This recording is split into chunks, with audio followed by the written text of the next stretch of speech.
Hey fam! We're back with another banger. What if Naruto was trained by Squad 11 in Soul Society? So before we start, if you are craving adult mature content, join my Patreon now, link are in the description box. Alright, enough talk, let's fire it up. These two words rang out from the Valley of the End, resulting in a catastrophic explosion of a strange purple chakra. After a minute or so, a blood-curdling scream echoed throughout the valley, making the copycat ninja Kakashi flinch. Please hang on Naruto, I'm coming. Kakashi thought frantically as he jumped from tree to tree with Pakken right behind him. Naruto spat up another ounce of blood as he tried to hold the wound near his neck that Sasuke had inflicted upon him by his Chidori. Am I going to die here? Naruto thought weakly. Meanwhile, Sasuke was howling in pain as he held what was left of his right arm after the Rasengan hit him. You idiot, look at what you did to my arm, Sasuke shouted. Naruto just stared into the red Sharingan eyes of Sasuke and said nothing as his eyesight started to blur. I'm sorry, Sakura, were Naruto's last thoughts before he laid his down and forever left the land of the living, or so he thought. Time to die, you shitty rat, the red-headed member of the Sound 5 spat as she continued to push out of Shikamaru's cage QB. Shibari no Jutsu, ready to stab him with a kunai in the gut. Shit, this is so troublesome, I'm running out of chakra and stamina. Unless a miracle happens, I'm dead. Then he felt it. He looked down towards his stomach and saw the blood flowing out of the wound. He tried to remove the blade, but Tayuya backhanded him and thrust the kunai deeper into his body and pierced his lung. Shikamaru spat up a large amount of blood and crumbled to the ground, grabbing onto Tayuya's leg for support. Get off me, you piece of shit, she shouted as she kicked him off the tree and into a bloody heap on the forest ground, thus ending his life. Hey, I did it, Choji muttered as he continued walking away from the corpse of Jirobo, clutching his stomach in pain. Ah, it hurts so bad, Choji shouted as he tried to suppress the pain from his chakra depletion. Suddenly he felt a horrible pain coming from his back. He moved his hand around and pulled out a kunai knife from his spine. He turned around to see Jirobo crouching on the ground, spitting up blood. If I'm going to die, you're coming with me, Jirobo finished as he fell to the ground, dead. Choji fell to the ground as well and tried to hold the wound on his back, but it was useless, he was too fatigued to move. I'm sorry Shikamaru, I failed, Choji managed to say before he gave up the ghost. Kiba sighed as he leaned up against a tree to try and catch his breath. That was close, Akamaru, we got away from them, Kiba said, referring to Sakin and Yukon. Did you now? A voice said. Kiba quickly turned around to stare right into the face of Sakin, who was wearing Kiba's jacket. Thanks for the jacket, Mutt. I guess that nose of yours didn't sense me because you're too familiar with your own scent. I'm tired of messing with you, time to die, Sakin said as he pulled out a kunai and prepared to strike down Kiba, but then he stopped. He got an evil smile and threw the kunai at Akamaru. No, Kiba shouted as he tried to get up, but the wound he gave himself to get Yukon out of his body stopped him from moving. Kiba closed his eyes as he heard the sound of metal piercing flesh and a yelp of pain. He opened his eyes and saw Akamaru, dead. Tears started to fall from Kiba's eyes as he looked at his best friend and partner. Sakin walked over to Akamaru and recovered his kunai. He then spat on Akamaru, enraging Kiba. You bastard, Kiba shouted. Oh right, I almost forgot about you, die? Sakin threw the kunai at Kiba, embedding it in his head, killing him instantly. Somewhere in the forest where the battles of the Sound 5 and the Konoha ninja were fighting, a bald man wearing the usual Shinigami uniform and his Zanpakuto tied to his belt was walking down a dirt path. This man's name was Akaku Madarame, 3rd seed of the 11th division of Soul Society. The division itself was on a hollow hunt near Konoha and Akaku was bored out of his mind. 2D level hollows. That's all I've been able to find. Akaku sighed. He looked up and saw a boy with white eyes, a tan shirt, brownish shorts, long brown hair and a chain attached to his chest. Duty calls, I suppose, Akaku said as he walked up to the boy. Who are you? The boy shouted as he got into a fighting stance. Relax kid, I'm here to help. How long have you been dead? A couple minuets, I guess. Who or what killed you? Him. Neji said as he pointed towards the dead corpse that is Kidomaru and his ghost. I'm going to kill you, you brat, Kidomaru shouted as he tried to charge at Neji, but the chain of fate held him down. What's your name, you too? Akaku asked. Neji Hyuga. Kidomaru. They both have a strong Ryotsu for new souls, I would guess 200 or 300, Akaku thought. Well Neji, Kidomaru, my name is Akaku Madarame and I am a Shinigami and third seed of the 11th division of Soul Society. Soul Society is what you know as heaven, but before I send you there I will explain a few things. So Akaku began to explain hollows, holes, the duties of a Shingami, Ryotsu, the other divisions and Zanpakuto. Now I will send you two to the Seireiti where you will be sent to the Shinigami Academy and trained to be a Shinigami. Akaku said as he raised his Zanpakuto and hit Neji on the forehead with the butt of his sword, sending Neji to Soul Society in a flash of blue light and Kidomaru right after him. Well, I guess this hunting trip wasn't a total waste. I wonder where Yumachika is? Akaku said, as if on cue Yumachika appeared right beside him looking kind of grossed out. What's wrong with you? Akaku asked before he could stop himself, knowing that the reason was going to be stupid. I just sent this really weird boy to Soul Society. I swear he had the most disgusting haircut, these huge eyebrows, the creepiest outfit and the buggiest eyes I have ever seen. Yumachika shuddered. What was his name? Something like Rock Lee, I think. What killed him? Akaku asked. This teen who could use his bones as weapons. I sent him to Sarate as well. He died of some type of illness right after he killed Lee. I think he said his name was Kimimaro Kagaya, Yumachika said. Interesting. Well, let's go see if we can find some hollows. I'm bored, Akaku said as he and his lifelong friend walked off hoping for a good fight. What do I do now? Naruto shouted as he stared at his own corpse, which was quite creepy. Noticing the chain on his chest for the first time, Naruto started tugging at it. I wouldn't do that if I were you, came the voice of a very bubbly sounding girl. Naruto looked up to see a little girl with bubblegum pink hair, wearing a white kasode, a black kimono and hakama, a white obi sash and a sword that she was carrying by a small strap on the sheath. "Who are you?" Naruto asked, shouted. Hee, you're a loud one, aren't you, big mouth, the mystery girl said. I said, who are you? Naruto repeated, but not as loud. Hee, my name is Yachiru Kusajishi and I'm a Shingami, vice captain of the 11th squad of Soul Society and president of the Shinigami Women's Association. Huh? Naruto muttered dumbly. Hee, I'm a ring, oops, hold on a sec please, Yachiru said as she started rummaging through her outfit. Ah, where is it? Yachiru said, frantically trying to find whatever it was she was looking for. Aha, here it is, she said as she put something next to her ear. Hello. Oh hi Ken-chan, we're leaving. Okay, I'll be there in a minute or so, bye Ken-chan. She then moved the thing away from her ear and put it back into her outfit. I have to go, big mouth, but I'll see you later, Yachiru said. She then disappeared in the blink of an eye and reappeared in front of Naruto and hit him on the hey, what was that foe? Naruto stopped as the ground around him started flashing blue and he began to sink into the ground. Bye, big mouth, Yachiru waved until Naruto was gone. When Naruto awoke, the first thing that he saw was that he was now in a big white room and his friends Shikamaru, Kiba, Choji, Rock Lee and Neji in it wearing long white robes. There were also some who weren't his friends, meaning Jirobo, Kimimaro and Kidomaru, who also were wearing white robes. What, did you guys die too? Naruto shouted. Yep, we all did I guess, Choji said.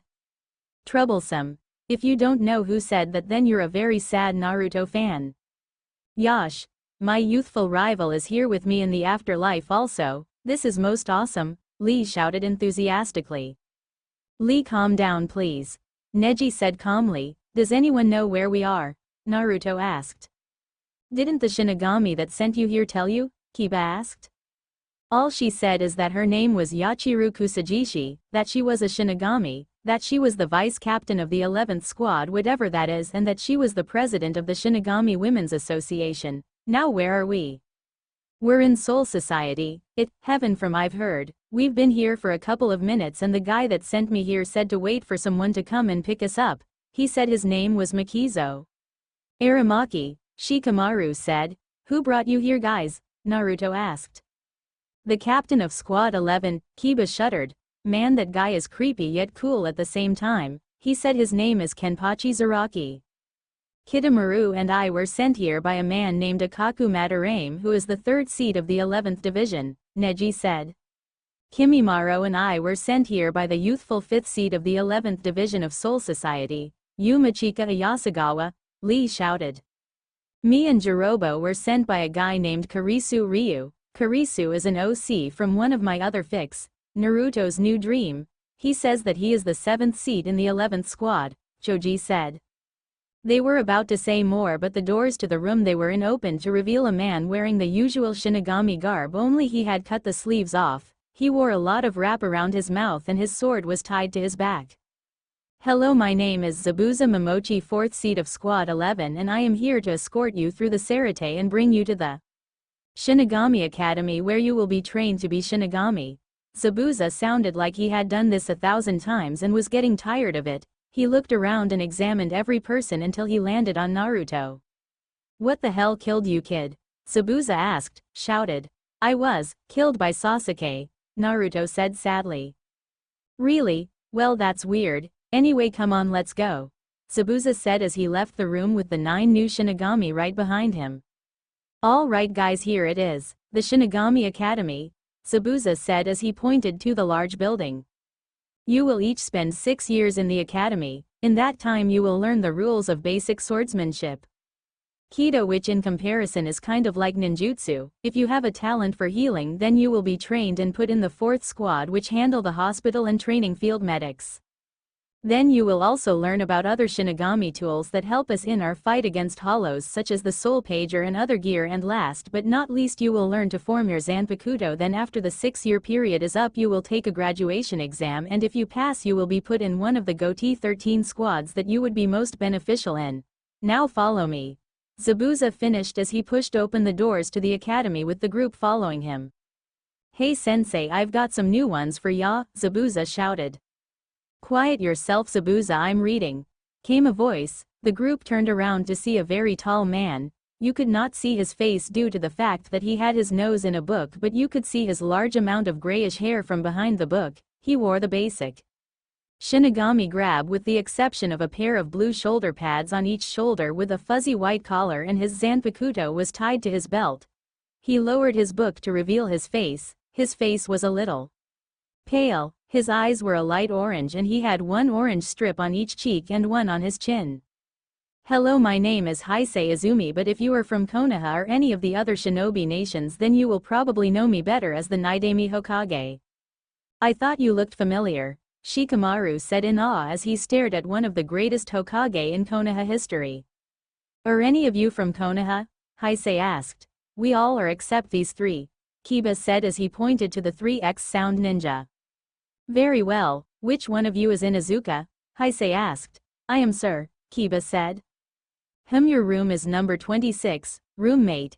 Kira, go straight ahead and then turn left and you'll find it, Heisei said as he looked at a piece of paper that had all the room arrangements on it. Alright, who's Uzumaki? Me, sir, Naruto said. Your room is 67, roommate. Rukia, go straight, turn right, head upstairs and turn left and you should find it.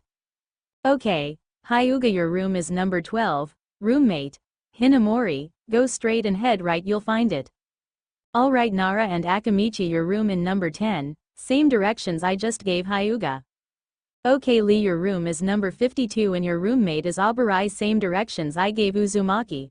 Kidomaru and Jirobo, your room is number 19, go straight and then turn left.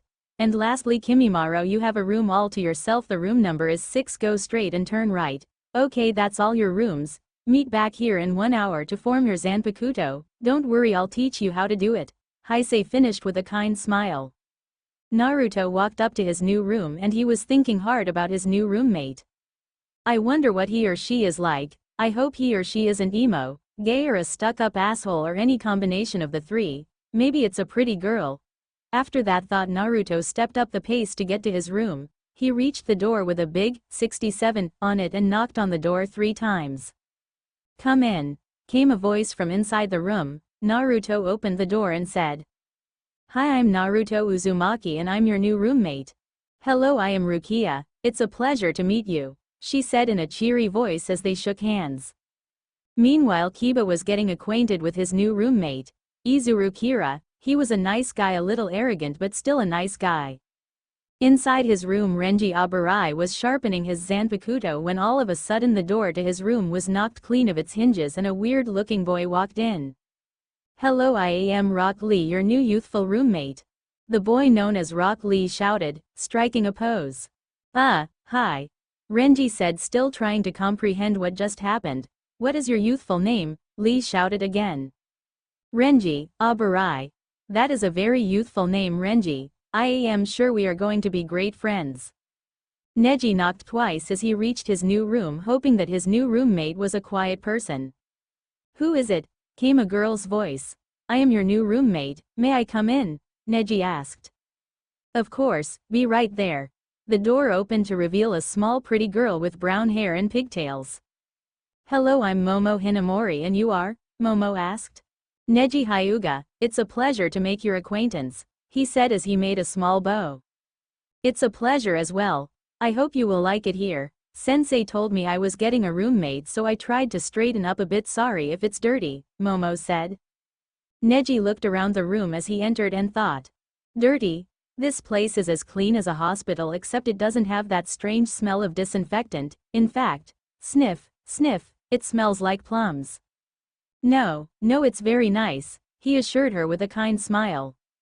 Shikamaru and Choji opened the door to their room. It was nice. It had 2 beds, one bigger than the other by a bit. There was a desk, a nightstand for each bed, 2 dressers, 2 closets and a window that looked out towards one of the training grounds. "This is nice," Shikamaru said. "Yeah, and I get the big bed." Shikamaru. Choji saw it. Whatever. An hour later, all of the soon-to-be Shinigami arrived back where Heisei asked them to return. Momo, Rukia, Izuru and Renji also came to see what kind of Zanpakuto their new roommates would get. "Alright, I will now teach you how to form your Zanpakuto. Now who to do first? How about Shikamaru?" Heisei said. "Troublesome," Shikamaru muttered as he walked up to Heisei. "Now just try and concentrate and bring out your spirit energy and it should form into your Zanpakuto. Those of high spirit power have to try and maintain it or you'll be wielding a blade as big as a building. Now focus." Shikamaru closed his eyes and began to focus. After about 30 seconds, a blue light glowed out of Shikamaru's hand. He opened his eyes and held up the wakizashi that was now in his hand. It had a brilliant black and red blade design. If you're Morrowind savvy, then think of a Daedric weapon. The crossguard had the design of a deer running through a forest on each side of it. The sheath was a black and red just like the blade, and the hilt also had the design of a deer, only it was standing on top of a ledge looking up towards the sky as if it were cloud watching. "Excellent work, Shikamaru, that is truly a beautiful blade. Good work." "Now Kitamaru," Heisei said as he patted Shikamaru on the back. Kitamaru started doing the same thing Shikamaru had done, and after 5 minuets a blue glow started coming from one of his hand. It was a normal-sized katana with a red hilt and sheath. "Good work, Kodama," but Heisei was cut short as another blue glow started from one of Kitamaru's hands until he was holding another sword. Both looked exactly alike. 2 Zanpakuto, Heisei sounded a little surprised. Kitamaru looked like he had just ran a marathon that would wear out Lee. What's so special about having 2 Zanpakuto? Naruto asked. "It's a very rare thing to happen, to have 2 sealed Zanpakuto. It's happened a couple of times, but the only person who has 2 at the moment is captain of the 8th squad, Shunsui Kyoraka," Heisei said. "These kids look promising," Zabuza thought, a little surprised like his old sensei. "Okay, next Naruto," Heisei said. It took Naruto a while, half an hour. But he finally formed his Zanpakuto. It was an elegant claymore. The blade was made out of the purest silver with a black opal crystal engraved where the blade meets the crossguard, and the hilt had a design of a Chinese dragon with lighting running around it. "Wow, that is a beautiful blade. Well done, Naruto. Next please," Heisei said. The next hour everyone was done forming their Zanpakuto. Hirobo's Zanpakuto was a large broad sword with not much detail on it. Kiba's was a dai katana with the design of a wolf howling at the moon on the hilt and crossguard. Lee's was a zanbato very similar to Ichigo's sealed zanpakuto, only it has no crossguard. Kimamero's was a slim and smooth katana with an orient design on the hilt and crossguard. Choji's was an oversized katana with a black hilt, and Neji's was a katana with a white hilt. Alright, very good everyone. Now Renji, would you please show everyone to the dining hall? Heisei said. Hi sensei. Alright, follow me everyone. Renji said as he marched off with everyone behind him. After everyone left, Zabuza walked over to Heisei. Sensei, did you feel that huge spirit pressure after Naruto formed his Zanpakuto? Zabuza asked. Yes, I did Zabuza, it was indeed large, and I think his spirit energy still has a way to go before it's done growing, Heisei said. Really? What level do you think he is at now? 5th seat, maybe higher? It was so quick I'm having a hard time deciding. Anyway, how is Haku doing? Good, very good. Well, I better get going. See ya later sensei. Zabuza waved as he stepped away. Konoha, also known as the village hidden in the leaves, has not been the same since that fateful day. The day when Sasuke Uchiha defected the village, and in the process of trying to bring him back, Konoha had lost 6 of their strongest and most promising genin. Neji, the prodigy of the branch family of the Hyuga clan, Lee, the wacky workaholic ninja, Choji, the tender-hearted human tank, Shikamaru, the lazy genius, Kiba, the future head of the Inuzuka clan, and last but most certainly not least, Naruto Uzumaki, the hyperactive knucklehead ninja of Konoha. The deaths of the Sasuke retrieval squad had affected everyone who had known them. Ino, Tenten and Sakura had all become closer friends since all 3 of them had lost 2 people that had meant a lot to them, but Hinata had taken it the worst. She lost her cousin, who she was just starting to befriend and heal the wounds between them. She had lost one of her best friends and teammate, and she had lost the love of her life, the person she had admired the most in the world. The Sand siblings felt guilty for not being there to help them, but the messenger bird that was sent to Suna from Konoha for assistance had been intercepted by a team of Auto shinobi, so they didn't know what was going on until it was too late. Tsunade had become more lax in her duties as Hokage, preferring to drink and gamble and snooze. Jiraiya had not been seen for a while but was still sending information back to the village on Orochimaru and Akatsuki's movements. Kakashi could rarely been seen these days.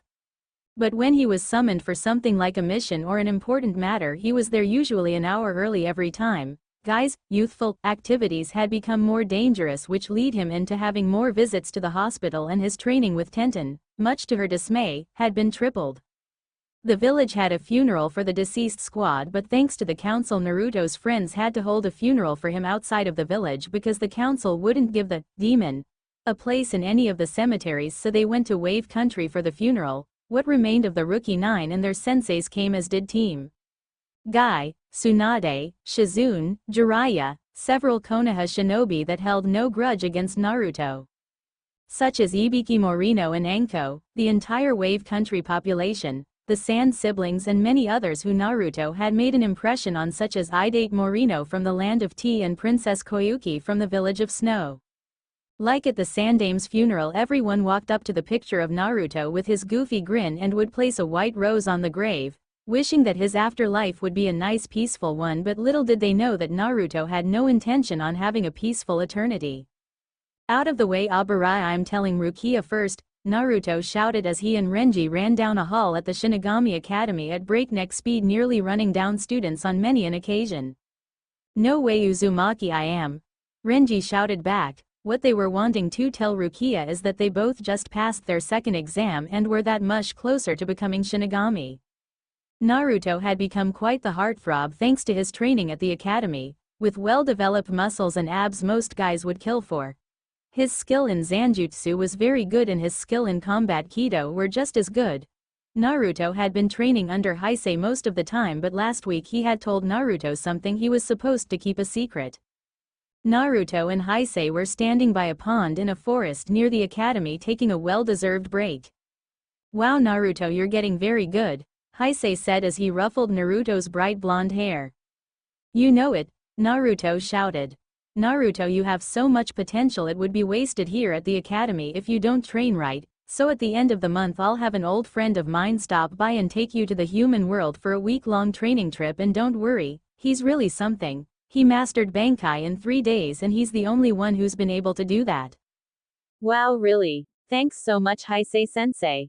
You're so much better than my old sensei. All he ever taught me was how to climb a tree using chakra. Naruto shouted as he jumped onto Heisei, hugging him around the neck but at the same time catching Heisei off. Both of them fall into the pond. Soaking wet, both of them stared at each other and began to laugh like maniacs until their sides hurt. After gathering back his composure and cleared his throat, Heisei spoke.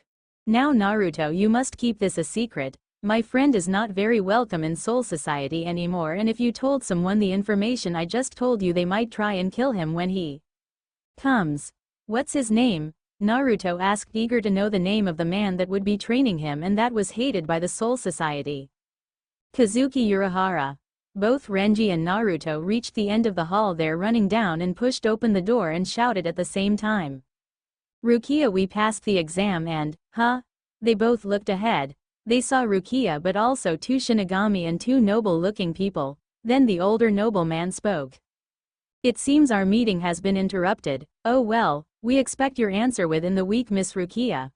They then began to leave. The younger of the nobles had an enormous spiritual pressure that made both Renji and Naruto avert their eyes. This spirit pressure is so strong I can't even look at him straight. Who is he? Renji thought. Hey Rukia, those were some pretty important looking visitors you had there, sorry for the intrusion.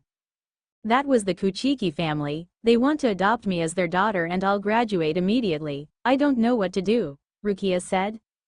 I'll tell you what to do. You say yes, Rukia, Renji exclaimed as he grabbed her shoulders.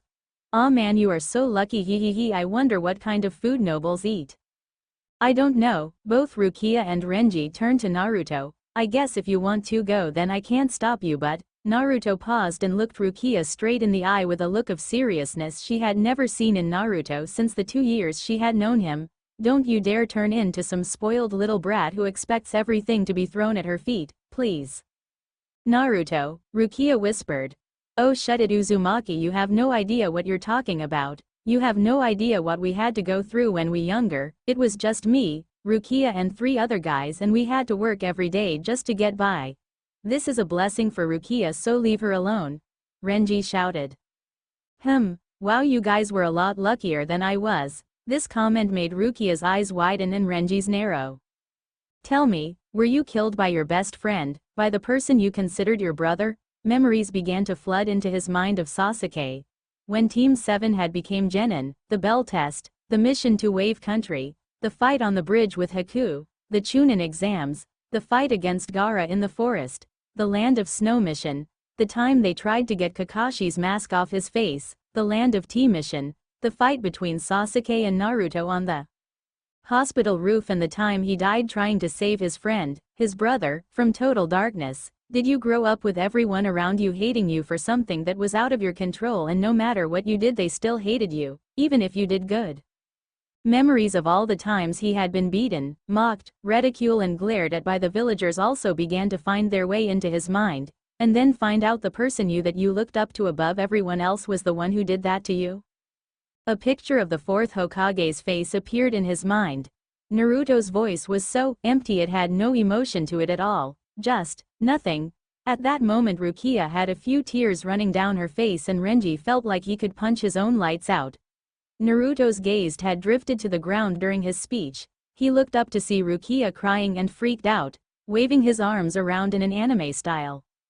Oh, I'm sorry, I didn't mean to make you cry, Rukia. I'm really sorry. I'm also sorry about sounding kind of emo back there. That was not intentional. It's just, Naruto pause again. I care about you a lot, you're one of my precious people and I just worry, but if you want to go with the Kuchikis then that's fine with me, Naruto said, smiling his trademark foxy grin. Thank you, both of you, Rukia said as she hugged both of the boys and held them close. Now let's go see what's for lunch. On the way, let's go to the dojo and see if Lee's done with training, Naruto said as they walked down the hall. Knowing that crazy dork, he won't be done until well after midnight, Renji muttered.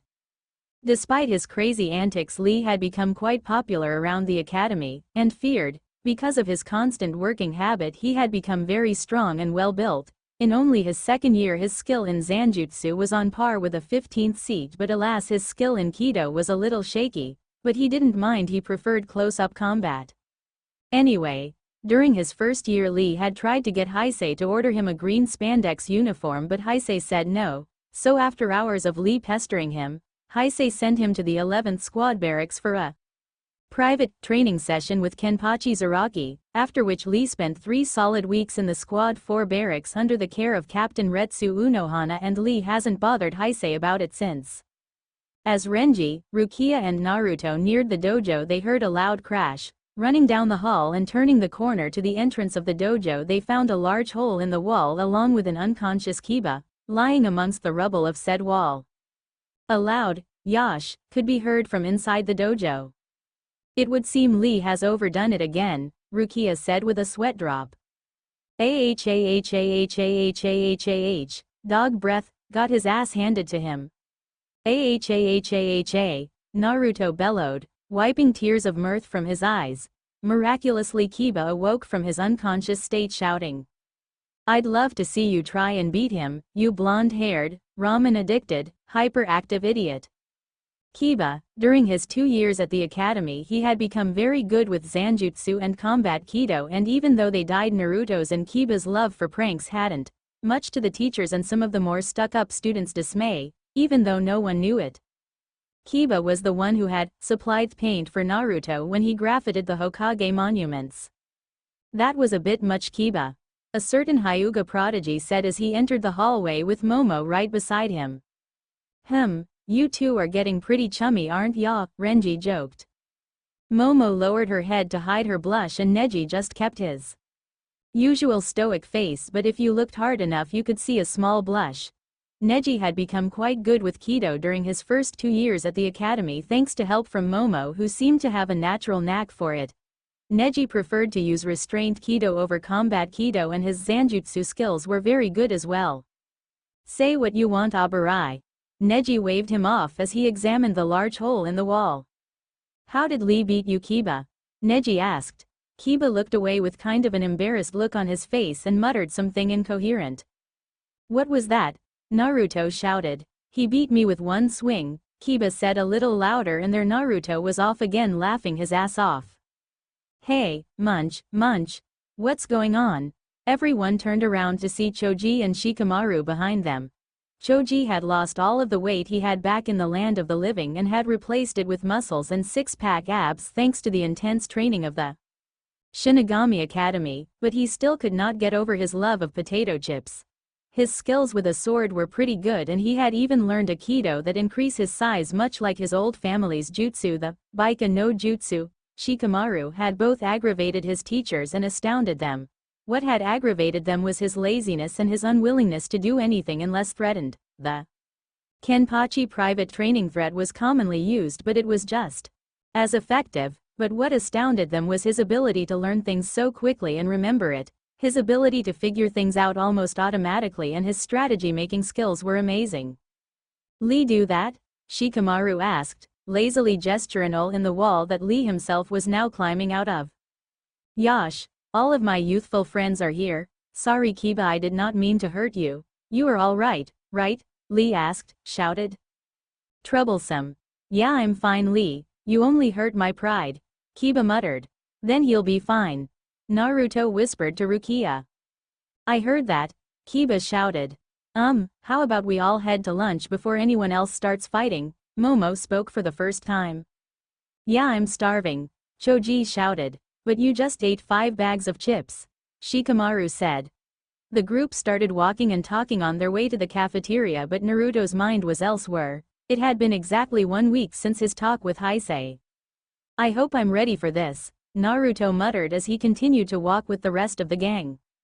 The group, consisting of Naruto, Shikamaru, Choji, Lee, Neji, Kiba, Momo, Renji and Rukia, continued walking to the cafeteria when they ran into Kimimaro. Kimimaro was one of the top students at the academy. His skill in Kido was top-notch, and he mixed his clan's dances with the Zanjutsu of the academy, making him deadly in combat. "Hey Kimimaro, we're heading to lunch, want to join us?" Naruto asked. Sure. Kimimaro replied in a neutral voice. As they neared their destination, the door to the cafeteria slammed open and a large group of scared students charged out. Among them was Izuru. Hey Izuru, what's going on? Kiba asked, shouted. Mugen Sensei and Jin Sensei are fighting again. Huh? Bet you weren't expecting that. Oh, and by the way, I don't own Samurai Champloo, Izuru shouted. Oh crap. Renji said. Alright, let's go watch, Naruto shouted. Naruto pushed through the crowd until he was at the doorway. Two katanas clashed, sending a shower of sparks everywhere. The man on the right was a tall, skinny man with a lot of muscle. His hair was a black shaggy afro that was very loose and with tannish skin. This man's name is Mugen. The other man, Jin, is, like Mugen, tall, skinny and well-built but paler than Mugen. He wore a pair of wire-rim glasses on the bridge of his nose and his hair was black in a ponytail style. Both were wearing the usual Shinigami garb. Rukia, despite her size, pushed through to the front of the crowd with Naruto. Mugen Sensei, Jin Sensei, what on earth are you doing? She shouted. Butt out, Missy. I promised myself about 100 years ago that I'd beat this four-eyed bastard and I'm going to do it. Mugen shouted as he backed off from Jin and then charged again. Mugen jumped forward, bringing his katana down in a vertical slice at extreme speeds. Jin sidestepped the attack and swung his sword in a diagonal cut upward. Mugen ducked to the ground just in time and kicked Jin's legs out from under him. With an oof, Jin fell backwards where Mugen had used Shunpo and pointed his Zanpakuto like a spike ready to impale him. But Jin used the Shunpo in mid-air and jumped on one of the cafeteria walls. Using the wall as a springboard, Jin launched himself off it, while Mugen gathered up all the strength in his leg muscles and lunged as well. A loud wet-sounding pang rang out through the cafeteria as both men crouched to the ground holding their sides as blood slowly trickled out of the wound. They turned to face each other, with an "I'm not losing to you" look in their eyes. Slowly standing up, both men grabbed their swords, raising them above their heads as Ryotsu began to radiate off their bodies. Blow him away, Taifu Hidai, one, Mugen shouted, releasing his Zanpakuto. The Shikai is an exact replica of his old sword. A double-edged katana with a two-pronged tsuba and a swirl design on the bottom of the hilt. Howl at the moon and take revenge for those you've lost. Urufu no Kage, 2, Jin said softly. The sword flashed before dimming down to a blackish glow, with now two blades in hand, a katana and a wakizashi. The tsuba of both the swords was much like his old ones when he was alive, a lightning and twin-eyed design. Both men charged. Jin thrust his wakizashi at Mugen and shouted. Roga, 3. The result was a black wolf claw made out of Ryotsu that shot out of the end of the sword. Repuu, 4. Mugen shouted, swinging his sword in a vertical slice, resulting in a blast of wind. Both attacks collided, making a cloud of dust kick up. The two Shinigami rushed through the cloud at each other, but something felt odd. Looking up, they noticed that their swords were no longer in their hands. Both men uttered a dumb-sounding, huh, as they both collided head-on. All right, which one of you bitches took my sword? Mugen groaned as he got to his feet, pushing Jin down as he got up. That, bitch, would be me. A voice came from behind Mugen. Mugen froze. General Yama, what are you doing here, sir? Mugen stuttered as he started up at the elder Shinigami. I came to have tea with Heisei and check up on the academy. Yamamoto gave them a stern look. You both know that releasing your Zanpakuto inside of Soul Society is a first-class offense, so unless you two have a very good explanation, I'll have to arrest you. I have a good reason. General Yama. Jin and Mugen's gaze drifted towards the door, where Heisei was now standing. And what might that reason be, Heisei? General Yama asked. I asked Mugen and Jin to perform a pop quiz, you might say, for the students to see what a battle between two Shinigami would be basically. Right, Jin? Mugen, Heisei said. Huh? Jin elbows Mugen in the side. Oh yeah, that. Yeah, that's what we were doing, Mugen said, smiling nervously. Why wasn't I or another captain told? Yamamoto asked. I am sorry, I forgot to send word to you. Forgive me, Heisei said as he made a bow. Sigh, very well, but don't let it slip your mind again, understand? The old captain asked. Hi, good, Now I think I will have some tea. As the old captain exited the room, Heisei walked up to Mugen and Jin and dropped a huge suitcase right beside them. What the hell is that? Mugen shouted. All of the paperwork for this week. I expect it done by the end of the week, because Heisei leaned down next to Mugen and Jin's ear and whispered. You owe me big time. Both men slumped. Aloud. Now everyone return to lunch if it's still there. Oh, and Naruto, come here for a sec. Heisei motioned for him to follow. Naruto did as he was told. Outside of his office, Heisei bent down so that his mouth was only an inch away from Naruto's ear. Be at my office at midnight. My friend has bumped up the trip and will be here tonight, so don't be late. Oh, and don't forget you Zanpakuto, got it? Hi Heisei-sensei, Naruto said. Good boy, now remember, don't tell anyone and make sure you're not being followed when you come. Heisei said as he entered his office. 11:45 p.m. Naruto, what are you doing? Rukia asked sleepily as she lifted her head from her pillow. Naruto was at the door with his hand a couple of inches from the doorknob, his Zanpakuto tied to his back. He froze. Oh, sorry Rukia for waking you, I was just going for a walk. Naruto lied. If you're just going for a walk, then why do you have your Zanpakuto? Rukia asked, crossing her arms in front of her chest. Naruto opened his mouth but no words came out. He tried again but still no use. Rukia, if I tell you, will you please keep it a secret? Naruto asked. Sure, I guess I can. Naruto walked over to her and whispered in her ear. You're going where? Rukia screeched. Quiet Rukia, you'll wake everyone. Naruto hissed. But you could get in real trouble, she said in a more indoor voice, but barely.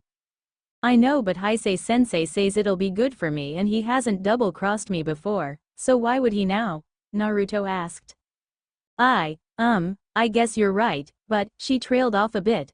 You said you'd be back in a week and by that time the Kuchiki will have adopted me and I'll be put in one of the Gote 13 squads and, she looks up at Naruto with a small tear running down her face. I don't know when I'll see you again. Damn, you're right. Naruto said, then an idea popped into his head, a grin coming across his face as he reached to the back of his neck and took off the necklace that Tsunade gave him. It was strange that he still had it even after he died. He then put the necklace around Rukia's neck, wiped away the tear and kissed her on the forehead. A blush spread across her face. Now I'm just letting you borrow that. I want it back, so take care of it while I'm gone. Okay Rukia-chan? Naruto said, letting a gentle smile grace his lips. Okay, she replied in nothing more than a whisper. I'll see ya later, he said softly as he left the room. A gentle breeze came through the window in Heisei Azumi's office. He lifted his head from the book he was reading, a smile on his face. Hope traffic wasn't too bad, Kazuki, Heisei said as he turned around to face his guest. Kazuki Urahara was a tall man with bleach blonde hair, a green and white striped beach hat, a pair of traditional style Japanese sandals, a green outfit with a black coat and a cane. Oh heyo Heisei-kun, or should I say good afternoon. With one of his quirk little smiles, Heisei got out of his chair and looked out the door and checked both ways. Naruto should be here in a minuet or two. Anyway, so just how did you get here exactly? Heisei asked. It's a new bit of technology I'm working on, and as much as I'd love to explain and show you how it works, I can't because we'd be here for a couple of days. Ahahaha. Kazuki laughed.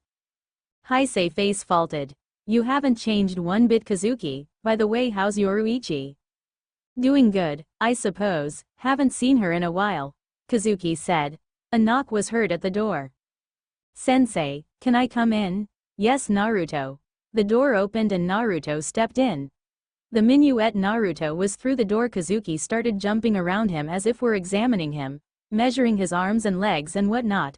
He finally backed away and started rubbing his chin. He's definitely got some strong arms and legs, and you were right, his spiritual pressure is sure strong for his age. What would you say Heisei-kun? Fourth seat, third seat? Kazuki pondered. Third seat, vice captain. Once he learns to control it, for some reason he seems to have a really hard time doing that. But oh well, once you start training him he'll get the hang of it, Heisei said as he patted Naruto on the back. Okay, you two say your goodbyes while I get everything ready to go. Back. Kazuki said as he pulled an odd black square object out of his coat and started messing with it. Now Naruto, Heisei said as looked down at Naruto. I want you to know something. Sometimes once you spend a lot of time with Kazuki, you'll find out that he can be, oh what's the word I'm looking for? A dork, Naruto guessed. Yes, but listen to him, there is always a reason for his madness. Heisei laughed to himself. But anyway, be good and listen to him. Heisei finished and ruffled Naruto's blonde hair. Alright, onward to Urahara shop. Kazuki said as he threw the device into the air which seemed to swallow them up and in a flash they were gone. Heisei walked back to his chair and opened his book back to its original place only to find it covered in graffiti. The most noticeable of the graffiti was a note from Urahara. Stop reading so much and find yourself a woman. From the honest, handsome, perverted businessman, Kazuki Urahara. Heisei's eye twitched slightly as he picked up the book and dropped into his waste bin, lit a match and dropped it into the trash can. Idiot, he's lucky I found that before someone else did, Heisei said to himself as got up and looked outside his window. Still, it was good to see him again. He let out a loud yawn, walked over to the futon he kept in his office and laid down as he watched one of his favorite books burn. Bleach, that sound came from Naruto as he vomited for the second time. Oh yes, I forgot to tell you, the first time is always rough, Kazuki said in a sing-songy voice. Jerk, Naruto said as he got up off the ground. Now Uzumaki-san follow me, Kazuki said as he walked towards a trapdoor in the back of his shop. Naruto followed. Wow, who knew there was an underground training area under my shop? Kazuki shouted in mock surprise. Naruto's jaw dropped, not really paying attention to Urahara. The place was huge, it wasn't very pretty to look at. The area looked like a rocky desert, but Naruto could tell this was one heck of training area. And these three are my helpers, Kazuki shouted as he gestured towards the group of people. The boy with the red hair is Jinta Hanakari, Kazuki pointed to him. Hello, Naruto said. Yo, Jinta said in reply. This little lady is Ururu Sumugiya. Hello Mr. Uzumaki. Ururu said timidly as she bowed. Hi, he said back. And last but not least Mr. Tessai Tsukabishi, Kazuki finished. It's a pleasure to meet you Mr. Uzumaki. Thanks, you too. Now that the formality is done, let's get started, Kazuki said as he walked out away from the group, then pulling out the part of his cane that was his Zanpakuto and discarded the rest. Draw your sword Uzumaki-san, Kazuki said in a serious voice that made Naruto shiver slightly. Naruto did as he was told and drew his Zanpakuto, holding it out in front of him. Now Uzumaki-san, have you ever taken a man's life? The question caught Naruto off guard, but he answered anyway. When I was alive, I was a ninja from Konohagakure, and in that profession you have to sometimes. Alright, so you know what life and death combat is all about, but, Kazuki paused as pointed his sword out slightly. A clash between two Shinigami is nothing close to that of a ninja. Awaken, Benihime, Kazuki said as his sword turned into his Shikai. Oh shit, Naruto thought. Hey, why do you release your Zanpakuto? Naruto shouted. While I train you I plan to teach you two things. Number 1. Better control on your spiritual pressure, and number 2. Help you unlock your Shikai, and the best way to do that is to put you in a life-threatening situation, thus unlocking Shikai. However, it is very hard to do this, so I hope you won't hold a grudge if I kill you by mistake, Kazuki said with a smile on his face. Hey, I won't. Now let's get started, Naruto shouted as he charged, his claymore positioned for a vertical slice.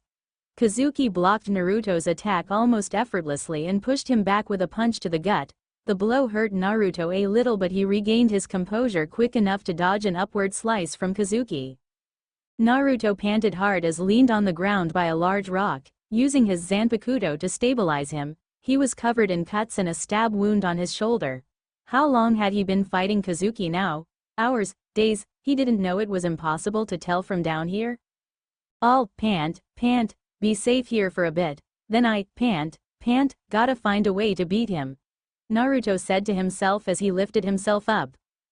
Ho ho, I see you now. Shit, Naruto shouted as the rock behind him blew into smithereens and he was sent flying.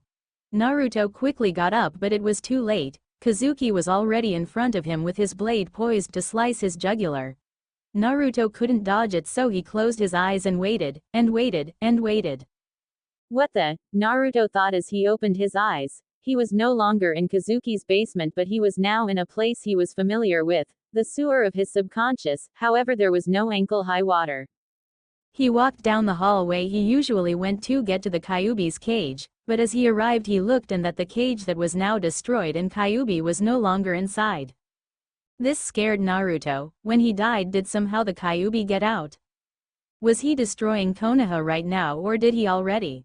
Naruto would have thought some more on this, but something caught his eye. There were now 2 other doors in the room where there hadn't been before. Being the curious person Naruto was, he decided to go through the door to the right. As he walked through the door, a bright light blinded him, and as he shut the door behind him it disappeared. When his eyes adjusted to the light, he looked around the area. He was on top of a mound named Familiar. Walking over to the edge of the cliff, his eyes widened. He was on top of the Hokage monument and the village of Konoha below him. However, there seemed to be no movement coming from the village. Beautiful, isn't it? Naruto jerked around to see who said that, and again his eyes widened.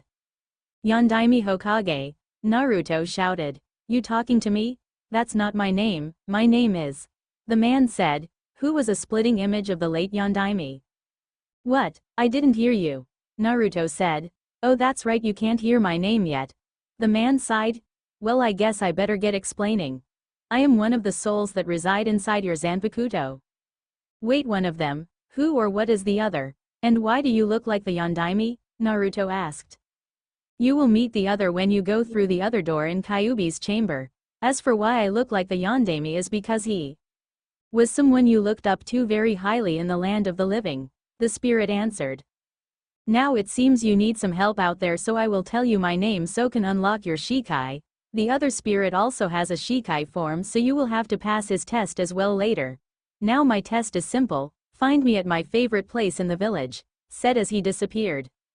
What the hell kind of test is this? I don't even know your name, so how am I going to know your favorite place? Naruto shouted. S voice came out of nowhere and said, oh, did I mention you have a time limit? And if I didn't, you have a half an hour? Great, Naruto thought angrily as he raced off into the village, looking high and low for his Zanpakuto's spirit. 25 minuets later. Where the hell are you? Naruto shouted. SLLUURRPP, huh? Naruto muttered as he turned to the sound. He was in front of his favorite place in the village, Ichiraku ramen shop. And there he was sitting on a bar stool and chowing down on a bowl of ramen. AHA, I found you. Naruto shouted as lunged at the man, who dodged him easily while he was still eating. What took you so long? The man asked. How was I supposed to know this was your favorite place? Naruto shouted, asked. Ha ha ha, Naruto Baka, I'm part of your spirit, so of course this would be my favorite place because it's also yours. The man said, grinning. Naruto did an anime-style drop but quickly got back up. Okay, I found you. Now will you tell me your name? Naruto asked. Sure, it's Hiruishin. To use your Shikai, just shout out my name. After Hiruishin finished, Naruto's vision started to blur until it was all black, then in an instant he was back in the real world. And almost automatically Naruto shouted. Hiruishin. The result being a giant flash of yellow light and giant blast of energy blowing through the area, making Kazuki have to jump backwards. By George, the first think he's done it, Kazuki shouted happily. As the dust and smoke started to clear, you could see Naruto's Shikai clearly. It was no longer a claymore but a Chinese war sword that glowed an awesome yellow with the occasional electric spark running up the blade. Naruto charged at Kazuki 10 times faster than before and slashed downward, just barely cutting Kazuki's coat. Kazuki eyes widened slightly. Could that have been Shunpo? 5. Kazuki thought, surprised. Naruto kept on the assault, swinging his Zanpakuto with great accuracy and Kazuki blocking each blow just as accurately. I feel so fast, it's as if Kazuki-sensei has slowed down, even if it's not by much. Could this new speed be one of Hiruishin's powers? Naruto thought as thrust his sword toward Kazuki's head. Kazuki dodged it by leaning back, however it wasn't enough as the front part of his hat split in half. Naruto jumped away from Kazuki and crouched on the ground. But damn, using it is taxing. I'm definitely going to have to schedule some practice time sometime this week. Naruto thought while panting. Kazuki took off his hat and examined the damage. Well, it seems you've killed my hat. Oh well, Kazuki said as he raised his sword above his head and his Ryotsu began to surge. After Naruto got on his feet he did the same. I wonder if Hireishin has a long-ranged attack like Jin and Mugen-sensei, I sure hope so. Both Shinigami swung their sword at the other, Kazuki unleashing a large blast of Ryotsu and Naruto launching a smaller blast of yellow Ryotsu mixed with electricity. Both attacks collided in a catastrophic explosion. Naruto was thrown back, Tessai catching him before he hit the ground, but Kazuki avoided the blast with only a small burn mark on his coat. Naruto looked up and thanked Tessai for catching him. The top part of his academy robes burned away and burns marks on his body. Alright Naruto-kun, that's enough for now, tomorrow we'll… Kazuki stopped as he looked over his shoulder and then twisted around yelling. Yoruichi. Naruto looked in front of Kazuki and saw who Yoruichi was. It, just a black cat. Naruto thought. Kazuki picked up the cat and began to hug it until it got tired of it as slashed him on the nose with its claws. Hey, sorry Yoruichi Ururu, could you please go and prepare some milk for our guest? Yes Mr. Urahara, she replied and ran off to do what she was asked. Kazuki then walked over to Naruto and Tessai saying in a cheery voice, Naruto-kun, this is Yoruichi. Yoruichi, this is Naruto Uzumaki. Hello Naruto-san. Yoruichi said. Cool, back when I was alive my old sensei could summon talking dogs and I could summon talking toads. Naruto said. Really, you'll have to tell me about it sometime. So I'm guessing you were a ninja? Yoruichi questioned. Yeah, but I only got to the rank of genin. Naruto said sheepishly as he rubbed the back of his head. Ah, don't worry, from what I've seen you'll make it pretty far in Soul Society. Yoruichi said with a smile. Well, at least Naruto thought it was a smile. Kinda hard to tell coming from a cat. A loud grumbling sound came from Naruto's stomach, followed by a blush of embarrassment on his face. Well, sounds like someone is hungry. What would you like to eat? Kazuki asked. Ramen, Naruto shouted. Tessai, could you go do that while I take care of Naruto-kun's wounds? You got it boss. Naruto flopped down on his bed, groaning from the soreness. Even though Kazuki closed up the wounds it still hurt. Ah, buck up man, you've had worse. Well, when you've died there's not much worse. Naruto thought grimly. He smiled though, he enjoyed all of the Urahara shop's company. Jinta was a little brat sometimes but he was still a nice guy and seemed older and wiser than he looked. Ururu was a sweet girl who kind of reminded him of Hinata, and Tessai was a hoot even though it didn't seem he was trying. Like during dinner Kazuki ate a little too much ramen and said he felt a little sick and Tessai forced him to take this medicine he said he ordered after watching a TV commercial about the product. Naruto swore he could still hear Kazuki on the can. Naruto's eyelids started to get heavy and he eventually fell into a deep sleep. Damn it! A certain blonde Shinigami shouted after being punted through the air and landing in a heap on the ground. Many curses erupted from Naruto's mouth as he stood back up. Clutching his Zanpakuto he scanned the area, no sign of Kazuki or the others. Great, no, I can release my Zanpakuto, Naruto thought happily. Hireishin! Naruto shouted. In a flash of light he now held his first Shikai. Not even a second later Kazuki appeared and slashed downward from above. Naruto blocked the attack effectively but failed to notice Ururu, in her battle outfit, speed up to his side and plant her fist into his cheek sending him colliding into a boulder. Naruto slowly made it to his feet, blood dripping from his nose and from the side of his mouth, before hearing a deafening cry. Jinta home run. Naruto pulled up his Zanpakuto just in time to block the huge metal bat attack from the bratty redhead. Naruto then pointed his free hand at Jinta while still blocking. With a smirk on his face he shouted. Hado 31. Shakaho. 1. Jinta pulled his head back just in time, the ball of fire just top of his hair, which gave Naruto enough time to give Jinta a roundhouse kick to the face that Chuck Norris would be proud of. A small smirk graced his lips until he felt a familiar Reitsu from behind him. Turning around slowly he found himself staring at the glasses wearing Tessai. A small flash of light gleamed off of his glasses.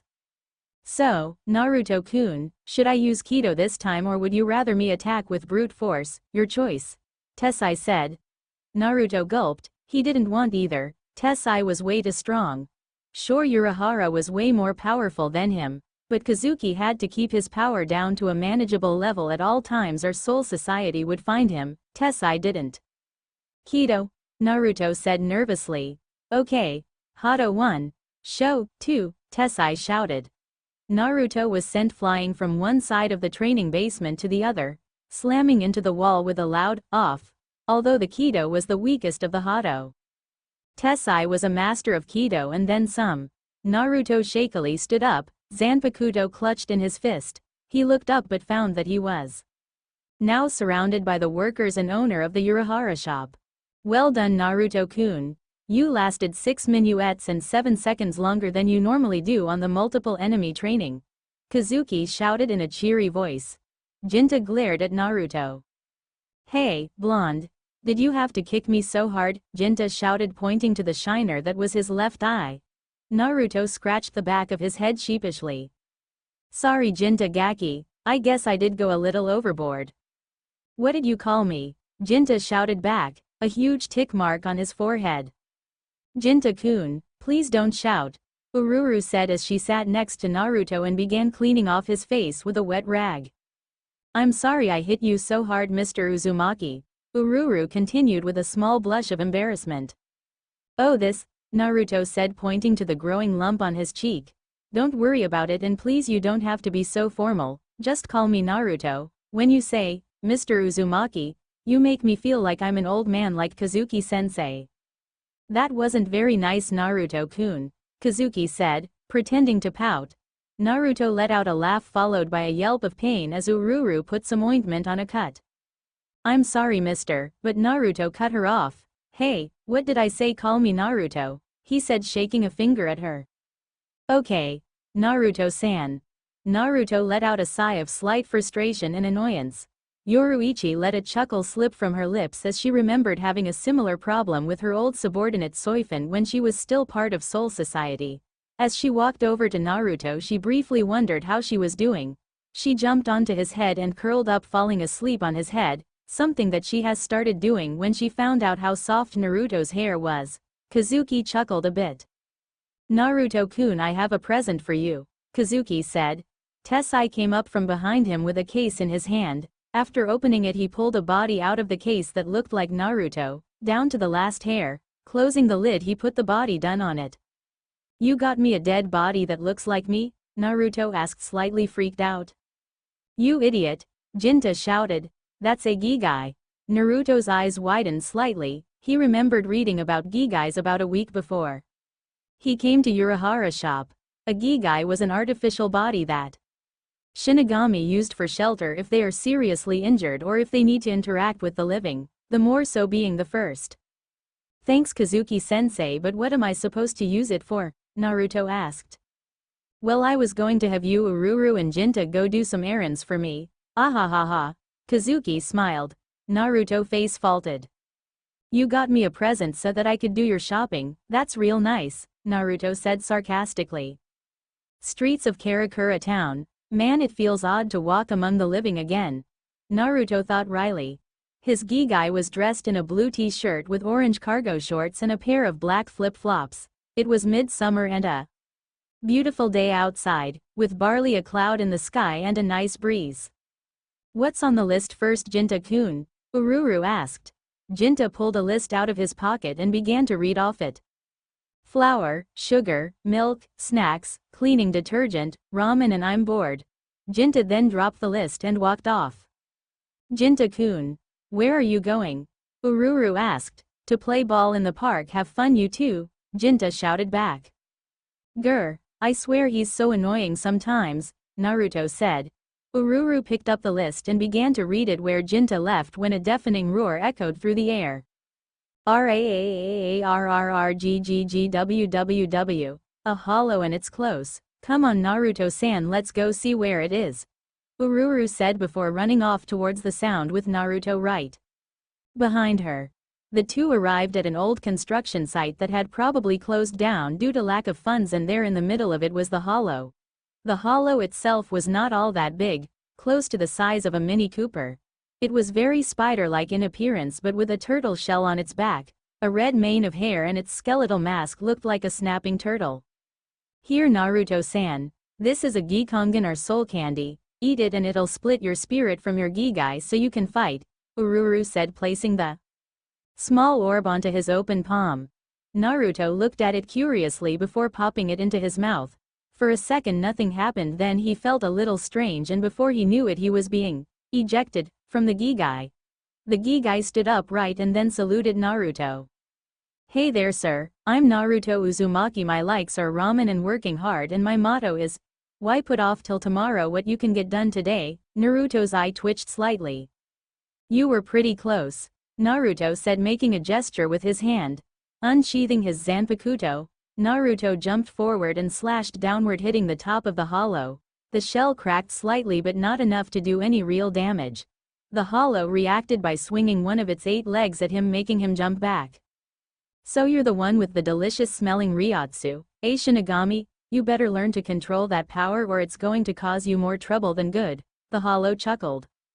"Well, too bad for you because you've come to your grave. What were you thinking trying to attack me? An A-class hollow?" Naruto had a very confused look on his face, then it switched to one that looked like he was trying to control his laughter. "Ha! You're an A-class hollow. Yeah, right," Naruto shouted back, holding his Zanpakuto out in front of him. "Hey, you most be new to never have heard of me, the infamous Incognito," the hollow bellowed. Suddenly the hollow's shell began to crack and chip until it shattered entirely, a giant hollow emerging from the remains. It was easily the size of a building with 8 arms, each finger as sharp as a sword, its red hair reaching down to the middle of its back. The shell on its back was now covered with spikes. "Now do you doubt my power?" Incognito shouted. Naruto stared up in horror at the monster in front of him. He had never seen anything quite so terrifying. It reeked of death and a foul Ryotsu. "Now die for your impudence," Incognito shouted, slamming one of his arms down at him. Naruto rolled away from the strike as fast as he could. Looking up, 3 more fists came flying at him. "Here, Ishin!" Naruto shouted. In a flash, Naruto jumped away from the oncoming assault. Another fist slammed into the ground, making Naruto jump into the air, where Incognito had 2 more fists speeding towards him. Ururu jumped up and kicked Incognito right in the mask, making him stumble. "Away, flee!" Incognito shouted and then swatted Ururu to the ground. She tried to get up but then fell back to the ground. "Ururu!" Naruto shouted. He turned to Incognito, glared. "You're going to regret that."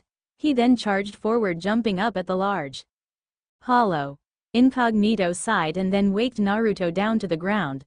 Naruto struggled to get up but was able to stand. Incognito chuckled one more time before launching another fist at Naruto. He tried to move but found he couldn't. "Must have hurt my leg," Naruto thought. Away. The world around Naruto started to slow down, like time was being put on hold, until it eventually came to a stop, as did the huge fist coming his way. Suddenly he heard a crazy sort of cackling come from everywhere, but he couldn't see the source. "You stupid ass, what are you trying to do? Get us killed?" At first Naruto thought it was Hireishin, but he wouldn't call him that, and it wasn't his voice. It sounded more like his own, only more high-pitched, like it was crazed. "Who's there?" Naruto shouted. The crazed cackling started again but then died down to a small chuckle after a bit. "Tisk, you're too weak to tell now. I'll just take over for a bit, besides I've been wanting to take out some aggression on something." Suddenly things went back to normal and the hollow's fist smashed down on top of Naruto. "Naruto-san!" Ururu shouted, trying to get off the ground. A crazed cackling filled the area. Incognito's and Ururu's eyes widened as they saw Naruto was still standing and blocking the giant fist with his Zanpakuto, doing so with little effort. What also caught their eye was some sort of white substance floating towards Naruto's face.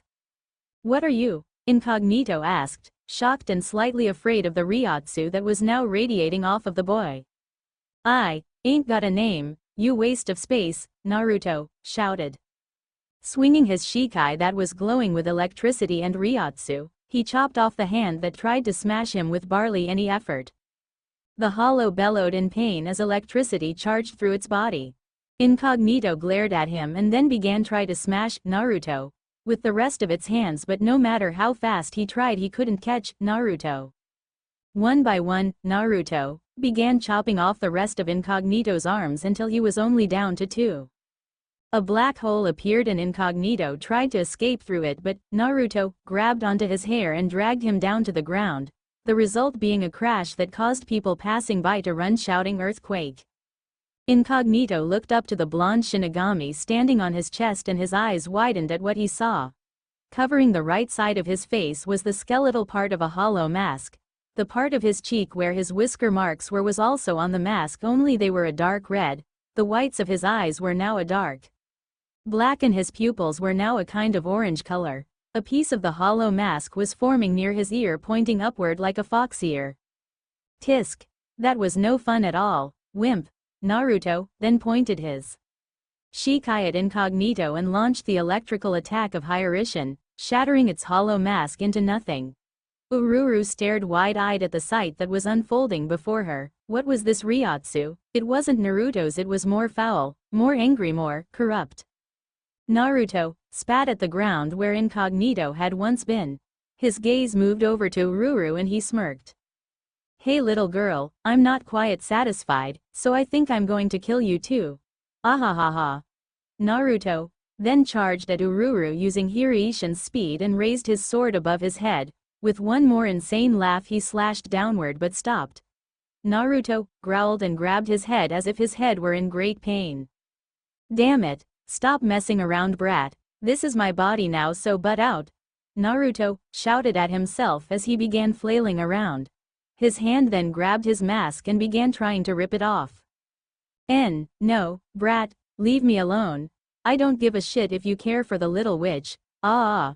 He then ripped the mask clean off his face and it shattered into nothing as it dropped to the ground. Naruto's eyes returned to their normal bright blue. He gasped for breath and then fell to the ground unconscious. Ururu lay there on the ground and began crying. She thought Naruto was really going to kill her. She didn't understand what had happened. One minuet eased Naruto, the next, it was like he was a totally different person. She moved over to Naruto and began shaking him, trying to wake him, but he was too out of it.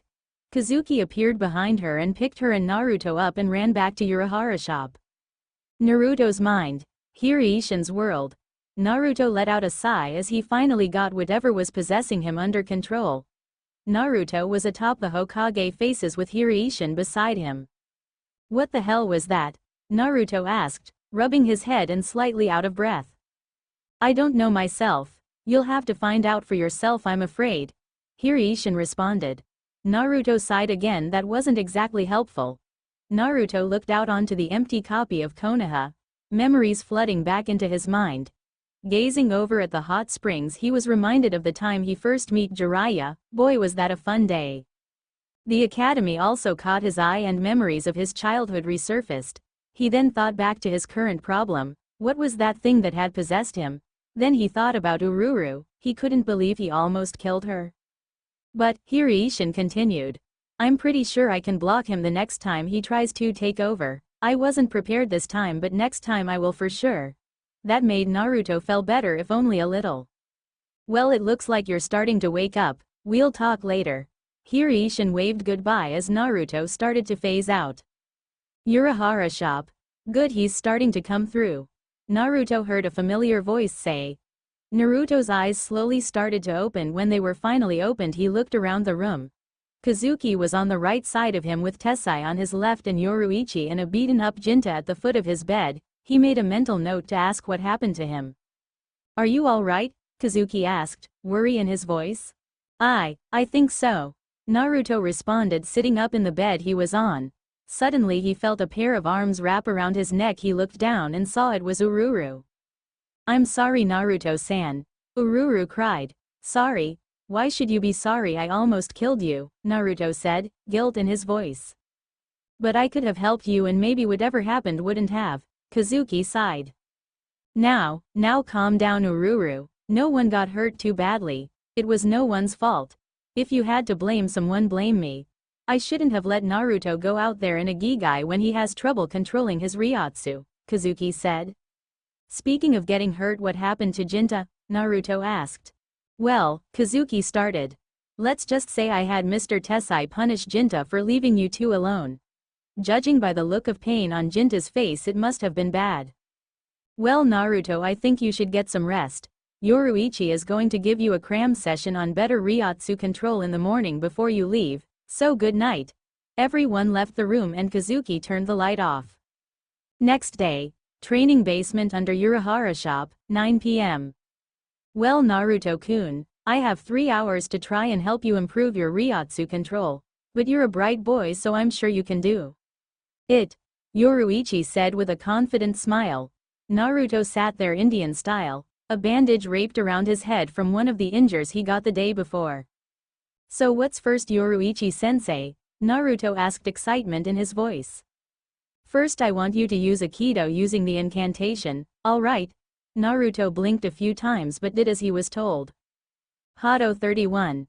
Shakaho. The ball of red fire shot forward and made a descent-sized explosion. Good, now I'm going to have you use a simple method to help you control your Ryotsu. Relax, clear your mind of everything and just relax.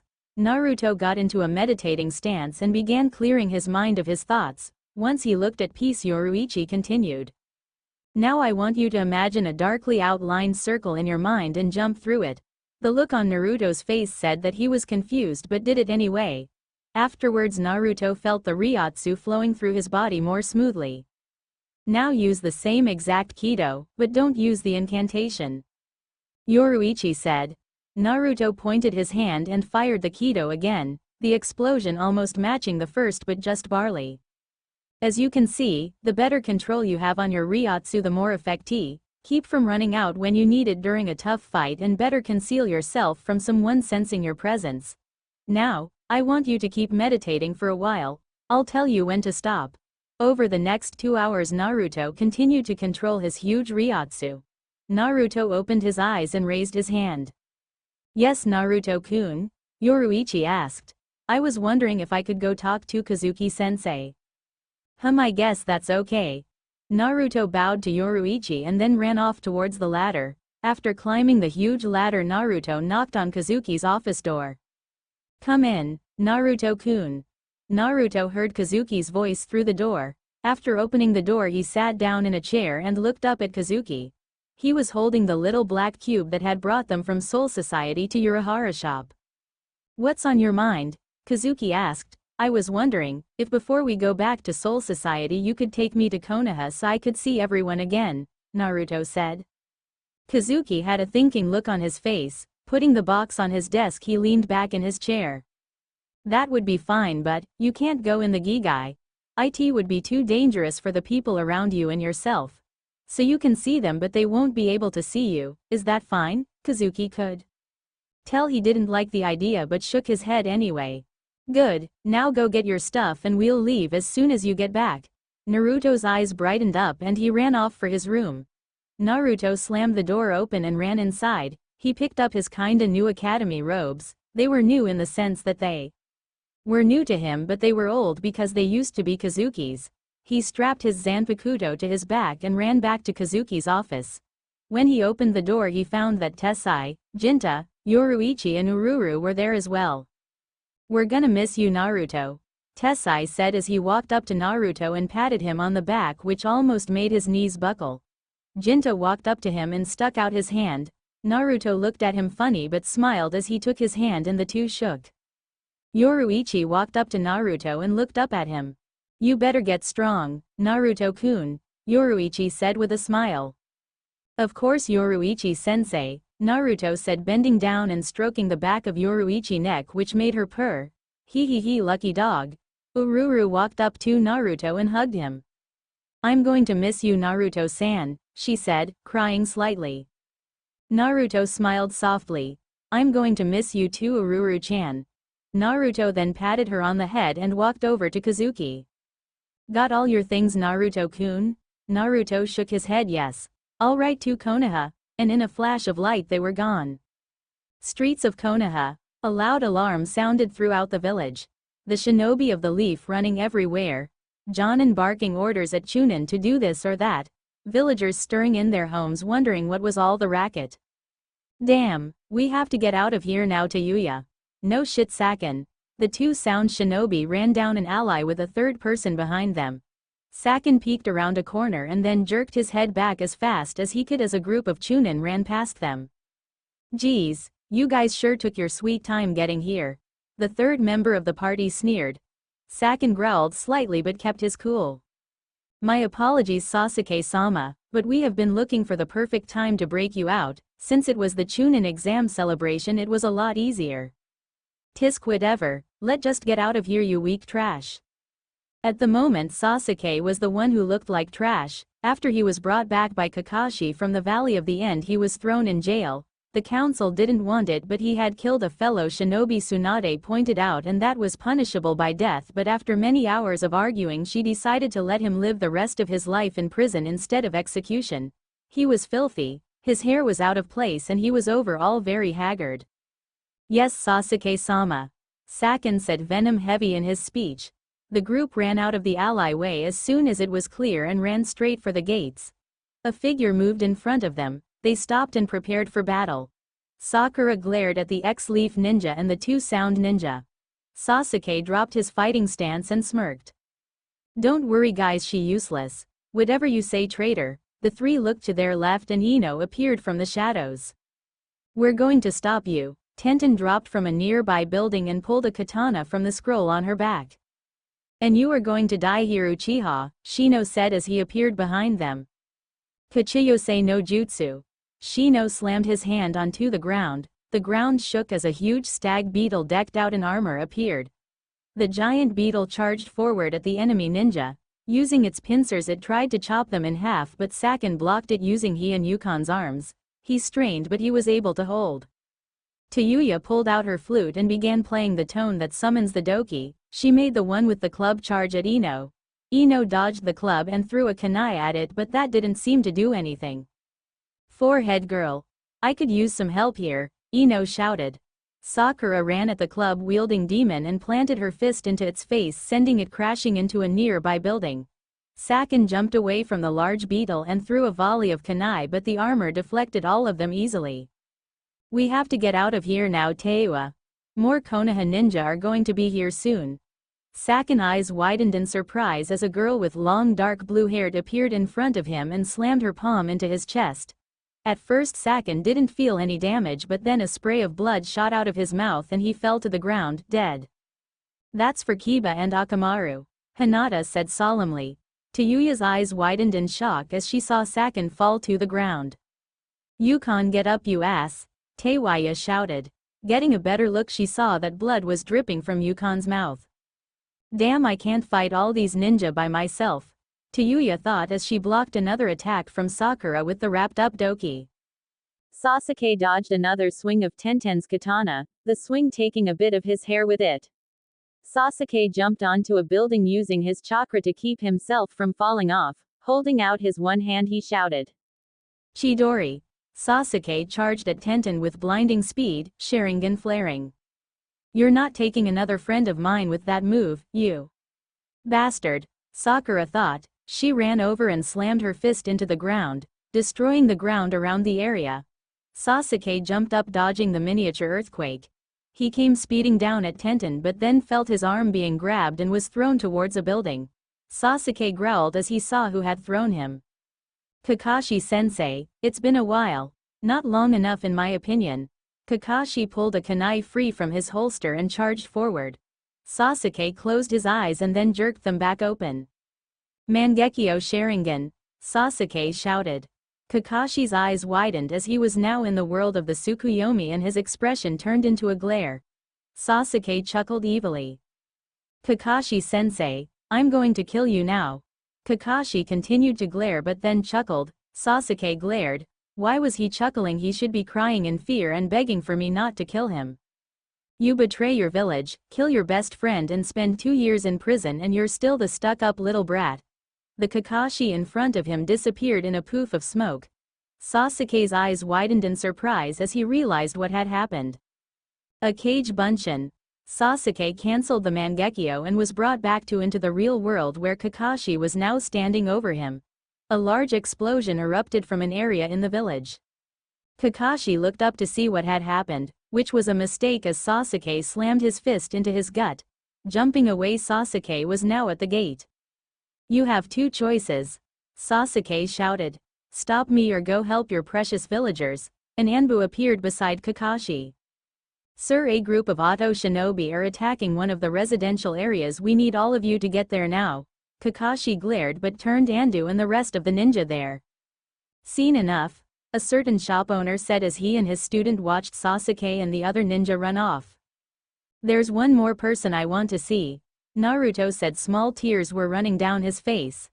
Some of them were tears of joy and others tears of sadness. He was glad to see that all his friends were still alive and strong, but was sad that his old friend was still the way he was. Hokage Tower. Tsunade's office, 11:50 p.m. Tsunade sighed as she looked out the window at the village of Konohagakure. The enemy had been killed but Sasuke had escaped. She was going to give the council an earful at the next meeting. Tsunade looked over at the picture on her desk. It was a picture of Shizune, Jiraiya, Naruto and herself. They were outside of the hot spring that they had visited on their way to the Leaf Village after Jiraiya and Naruto had found her. Jiraiya looked bummed out and was red as a lobster after his failed attempt to bath with the ladies at the co-ed bathing.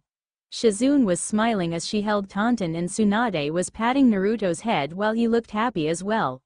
A small tear fell from her eye and landed on her chest.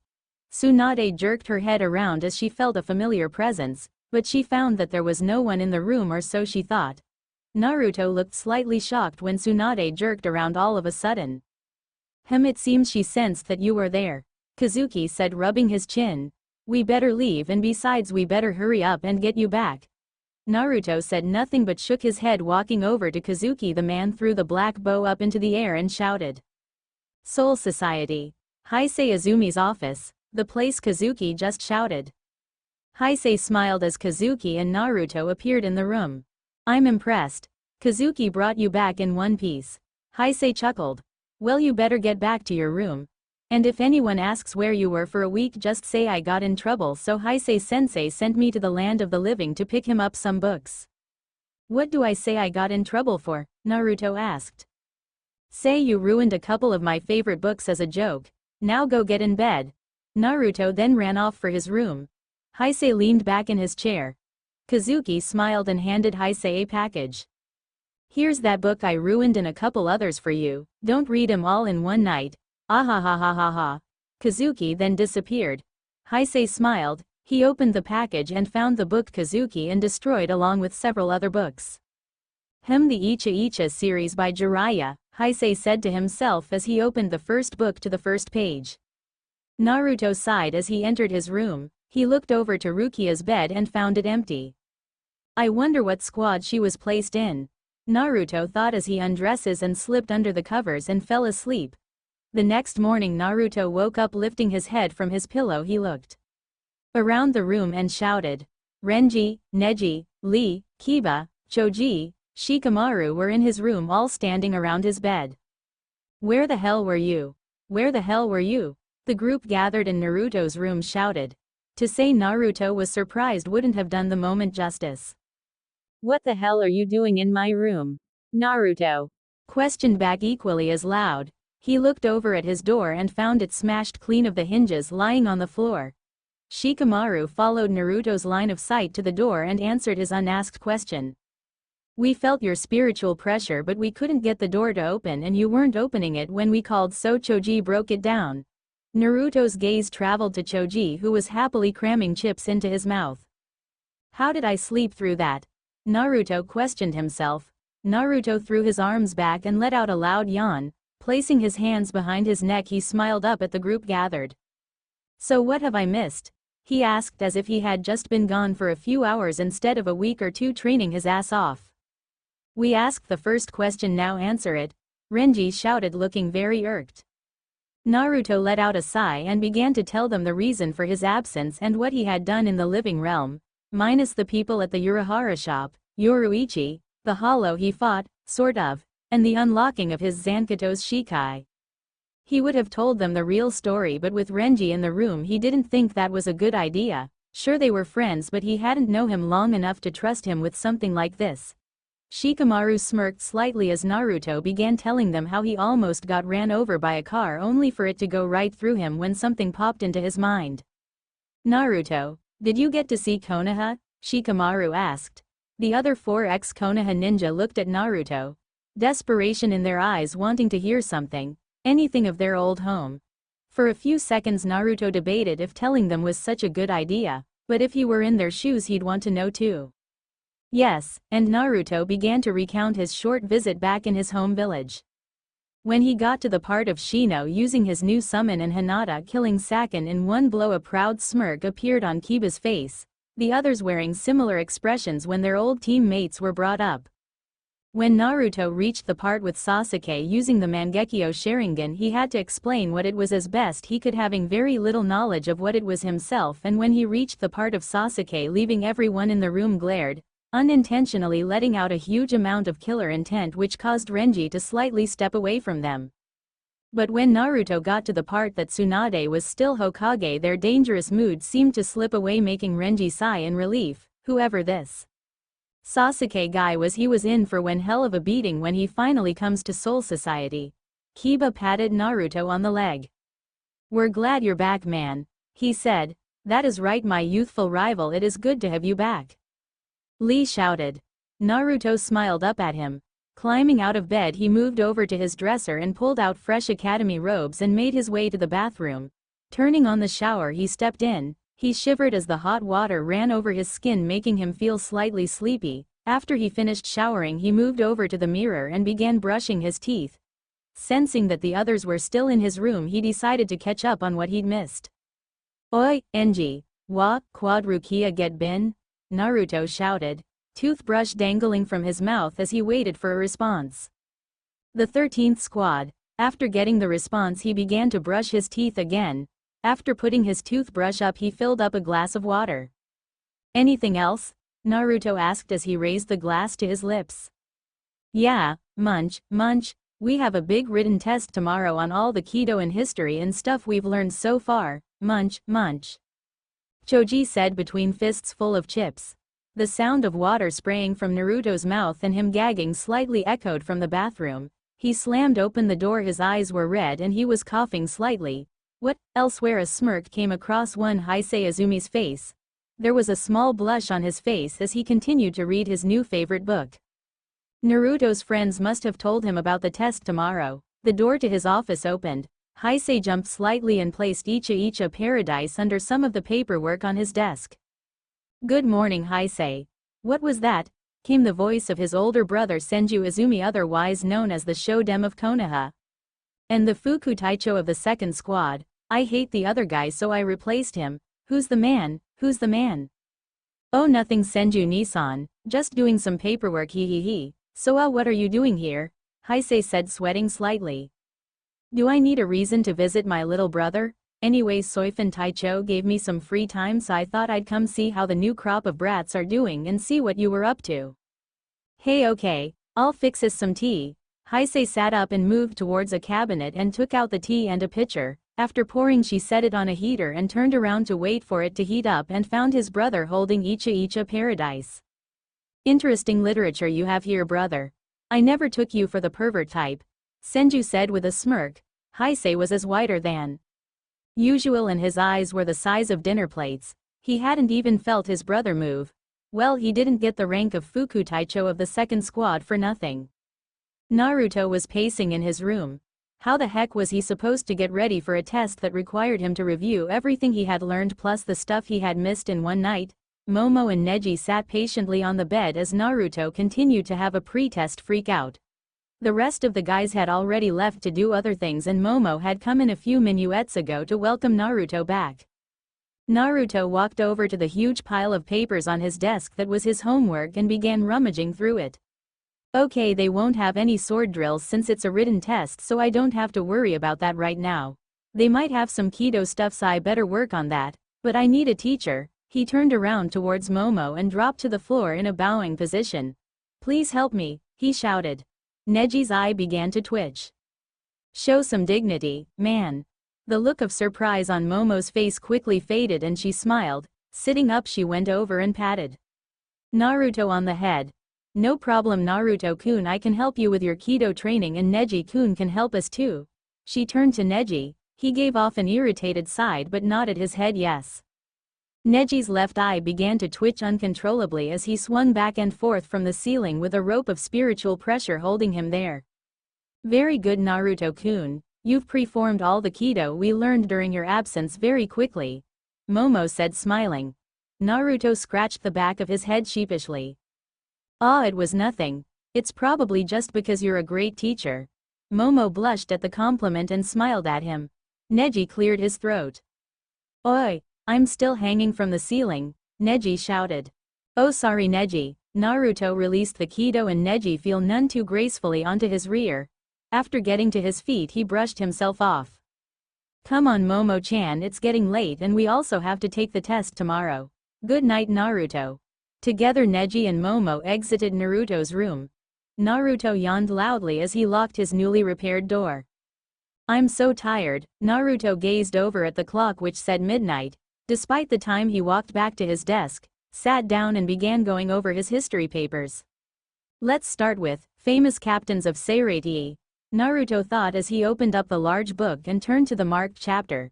Adu Takashi, the first captain of the 4th Squad and founder of the relief squads within the 4th. He was known as a kind and gentle man, some even declaring him a pacifist for much of his captaincy. Nearing his retirement, the new 11th Squad captain of the time, the previous having died 200 years ago by the first Vastro Lord on record, challenged him to a duel and insulted him, calling him soft and the like. Much to the surprise of the 11th Squad captain and everyone present, Adu accepted the challenge. The battle lasted for 9 hours straight and much to the surprise of everyone, Adu defeated the 11th Squad captain. However, the 11th Squad captain was injured so badly that the medics that attended the fight were unable to heal him or bring him back to the barracks without killing him. Despite the brutal beating he had received from the 11th Squad captain, Adu began to try and save the disrespectful captain with his strong healing Kido. Naruto's eyelids began to open and shut as he fought to stay awake. The young captain, shocked by the actions of the elder captain, said, "Why? I insulted and disrespected you, why try and save me?" Adu simply smiled as blood dripped from a wound on his forehead. "No matter what you might have done to me, you are still a fellow Shinigami, and as a healer and captain of the 4th Squad I am sworn to help you." He smiled weakly as he closed up the last wound, making him stable enough to be moved. After the medics had left with the captain, Adu continued to kneel where he had been healing the captain. His lieutenant walked up to him and found that he had passed on. Naruto's head hit the desk and he fell into a deep sleep.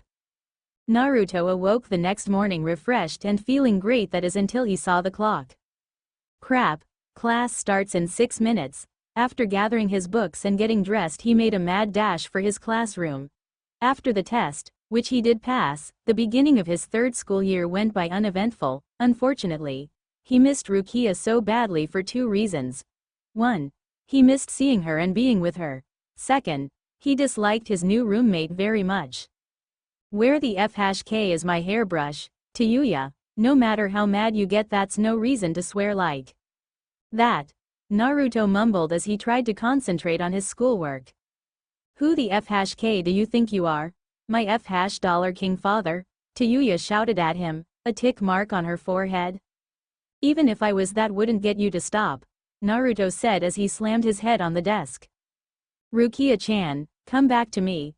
Damn straight, she shouted, giving him a swift knock on the head before entering the bathroom. Sometime later, Naruto pushed past a bush in the training ground he and Heisei usually trained in. He was running as fast as he could without hesitation. His heart was pounding, his legs ached and screamed in protest as he ran even faster. He had to get away. If he was caught, it was all over. There was no going back, and there was no way that was going to happen. He thought about turning around and fighting back, but his opponent was too strong. He would be defeated within seconds. He had no way of fighting back. He risked a glance over his shoulder and could have sworn he something moved. He ran even faster, as if the devil himself was after him, which might have been true. He came into a clearing that had a small pond in it where he usually took a break, which was slightly ironic because he really needed a break right at the moment. He turned around and readied himself. This was as far as he could run after running for 5 hours straight. His ears strained for any sound and his eyes scanned the area for any slight movement, and then he heard it. Big Mouth Chan. And he was finished. He cried in pain as his hair was pulled and yanked on as a small girl with pink hair swung back and forth with Naruto's shoulder-length blonde hair. Yachiru, please stop, you're pulling my hair out. Naruto whined. Yachiru jumped on top of his head and huffed. Big Mouth Chan, you promised me today you'd take me out and get me candy, so why'd you run from me? Because you pink-haired psycho, the last time I hung out with you, you braided my hair and it took Momo 3 hours to unbraid it. Of course he didn't voice this out loud. Despite how annoying she could be, he really did care about her like he would if he had a little sister, even though she was probably 10 times older than him. After all, she was the one who had brought him to the Soul Society. I'm sorry, anyway let's go get some candy, he said smiling. Yachiru squealed with delight as she sat on his head while he walked to the candy store. Yachiru hummed happily as she sucked on a sucker that by all rights was too big for her mouth, yet she somehow got it in there. Naruto had a small paper bag filled with candy in his left hand and a Pocky stick in his mouth. Big Mouth Chan, can you come over for dinner tonight? Ken-chan would really be happy if you came. Naruto blanched. The last time he had dinner at the Squad 11 barracks was back in his first year at the academy. At first he enjoyed it very much despite the dangerous looks he kept getting from the captain of the 11th. Near the end of the dinner, Kenpachi had thrown him a sword and before he knew it he was doing his best to block the powerful captain's blows. Will again? He didn't want to say no, but Kenpachi was the scariest person he had ever met. Probably, Yachiru answered as if it was a causal thing like the weather. Naruto hung his head. He really didn't like how she had said that. So will you come? She bent over so her face was in front of Naruto's. I don't know, and there it was, the biggest puppy dog pout he had ever witnessed. At first his willpower was strong and he stood his ground, but after a minute he couldn't take it anymore. Fine, I'll come. Yay! Yachiru shouted and began dancing on top of Naruto's head. The people passing by had a look of sympathy for the poor boy. Naruto gulped as he stood outside of the 11th squad barracks. He had his Zanpakuto strapped to his back. After telling Heisei where he was headed, Heisei was more than happy to let Naruto take his Zanpakuto. He had his blonde hair in a ponytail for the occasion. He slowly walked to the front door where 2 Squad 11 grunts stood guard. At first they tensed, but when they spotted who it was they relaxed and instead gave him worried looks. One even patted him on the back as he walked by into the barracks. Big Mouth Chan. OWW. Ow, ow, ow. Naruto wailed in pain as Yachiru grabbed his ponytail and began swinging back and forth. She was dressed in a pink kimono with a floral print. Ah! Naruto shouted as he ran around the Squad 11 barracks with a battle-hungry Kenpachi behind him. The dinner had gone well at first because Kenpachi was busy with something at the moment, but when he came in and saw Naruto with his Zanpakuto, he thought it as a challenge and charged at him. Kenpachi sped past him and stood in his way. Naruto skidded to a halt and pulled out his Zanpakuto. Hirai-shin, should I use my Shikai? If I don't, I'm dead meat, Naruto thought frantically. Naruto, if you can't think on your own, then even if you use my powers you'll end up dead. I am here for you to use, not for me to tell you what to do. You should do what you think is best. Naruto looked at his opponent with a hard look. Yellow Ryotsu began surging through his body and was visibly clear in the night. He held his Zanpakuto at his side and his Ryotsu surged even harder. Hirai-shin! Naruto shouted. Every eye in the area widened as in a small explosion of yellow Ryotsu. Naruto stood holding the Chinese war sword that was his Shikai. He's only in the 3rd year and he already has his Shikai. What on earth are they feeding them at the academy? Yumachika said in disbelief. Whatever it is, I want some, Akaku said, equally surprised as his friend. Kenpachi grinned like a maniac at the young Shinigami to be. Naruto charged at the giant captain with shocking speed and swung at his chest. Kenpachi brought up his blade just in time to block the attack, making only a small cut on his chest as Naruto's sword slammed into it. Kenpachi swung his sword and threw Naruto back and charged at him instead. The 2 Shinigami continued to exchange blows for about a half an hour before Naruto fell to the ground exhausted. Naruto was covered in minor to a large cut across his chest while Kenpachi had merely some small bruises and the small cut from the begging. Kenpachi hefted his sword onto his shoulder. Not bad, kid, not bad at all. Against any other seated officer or maybe even a lieutenant you might have won, but I'm still the top dog around here, and until you beat me that's not gonna change. Akaku. Yumachika. Kenpachi shouted. Said Shinigami appeared beside him. Take him to the 4th squad barracks now, Kenpachi shouted at them. Hi, Taicho. They shouted in unison before grabbing the wounded boy and running off towards their destination. As Kenpachi walked back into the barracks, he had his infamous feral grin spread across his face. If he's that strong now, I can't wait for a rematch after he gets out of the academy, he said to his lieutenant, who also was smiling from ear to ear. Yeah, Ken-chan. You'll have so much fun when Big Mouth-chan. Graduates. Yachiru piped up. From the roof of a nearby building, a certain glasses-wearing captain grinned with an evil intent. So Aizen Taicho, Waka think bout this one? His lieutenant Jin Ichimaru asked, with his ever-present grin. Oh, I think he'll do just fine, Jin. Yes, he'll do just fine, Aizen grinned. Alright. Listen up everyone. One Shuhei Hisagi shouted over the chatter of the gathered students on the academy roof. Behind him were two men. One was very tall with a flat top hairstyle and the other had pitch black hair and eyes. He wore a pair of orange goggles on his head and had a toothpick in his mouth, and behind them was a sliding door. Naruto was practically bouncing with excitement. After the Kenpachi incident, his fame in the academy skyrocketed. No one from the academy who had ever had the misfortune to spare with the captain of the 11th had never even gotten a hit on him, let alone injure him. And if that was not enough, news of his Shikai spread like wildfire and he was automatically pumped to the top student of the academy after demonstrating it in front of the academy's head teachers, including the captain of the 2nd squad and captain of the 5th. And because of his activation of his Shikai, the academy head teachers thought it would be a good idea to let their students use their Zanpakutos more instead of just in a blue moon, so that maybe more students would activate theirs during tests. Alright everyone, today is your 3rd year test from which you'll graduate to the 4th if you pass. I am Shuhei Hisagi. This is Koga and Obito Uchiha from 10th Squad.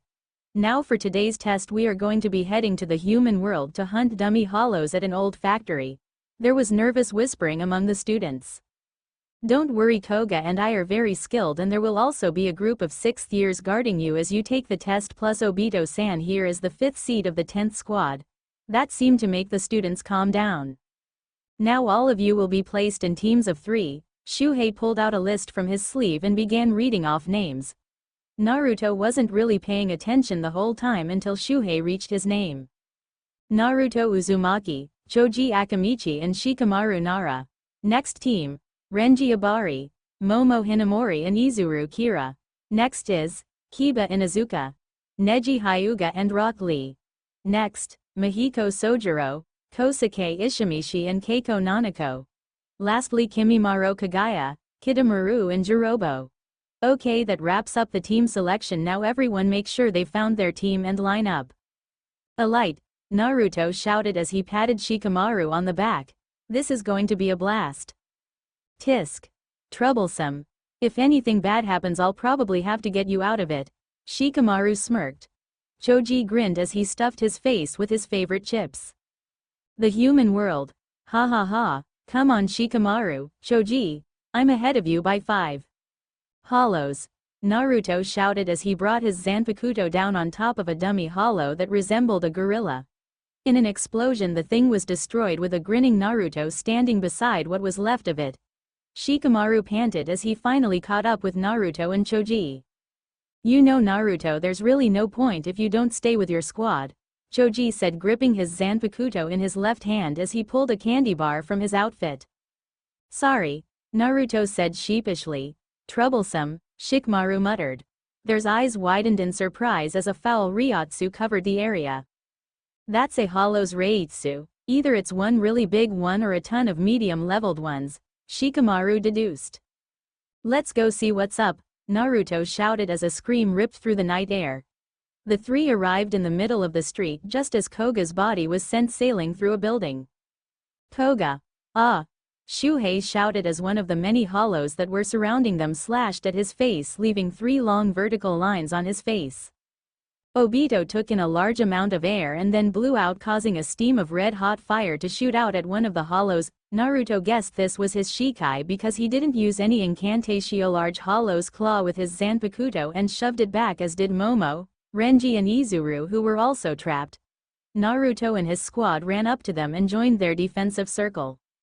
"Not more students. Go on, run," Shuhei shouted. "No thanks, senpai," Naruto said coolly. "There's too many of them," Izuru said as he continued to shake like a leaf. Bakudo 61. Rikujakoro, 1. One of the hollows screamed in pain as 6 bars of light slammed into its midsection and held it in place. Neji, Lee and Kiba dropped down from. Kiba held out his sword and shouted. "Hunt them down, Gao, too. This Shikai idea belongs to Armor of Geddon, thanks for letting me use it." The howl of a wolf echoed throughout the area as the blade of the sword shot out of the hilt and formed into a large wolf. The wolf was a dark sliver almost the color of iron, and it had steel blue eyes. The wolf began to spin rapidly and rammed into a hollow's spine and ripped straight through it. Everyone's eyes widened in surprise. "When did you get Shikai?" Naruto shouted at Kiba as the rest of the group moved around to let the newcomers in. Kiba looked pretty beat up but had a proud smirk on his face. "We ran into some hollows on the way here, and what can I say, it kicked my ass, but thanks to Gao here I'm still alive." Kiba smirked. Neji moved over to Momo. "Are you alright?" he asked. She smiled up at him.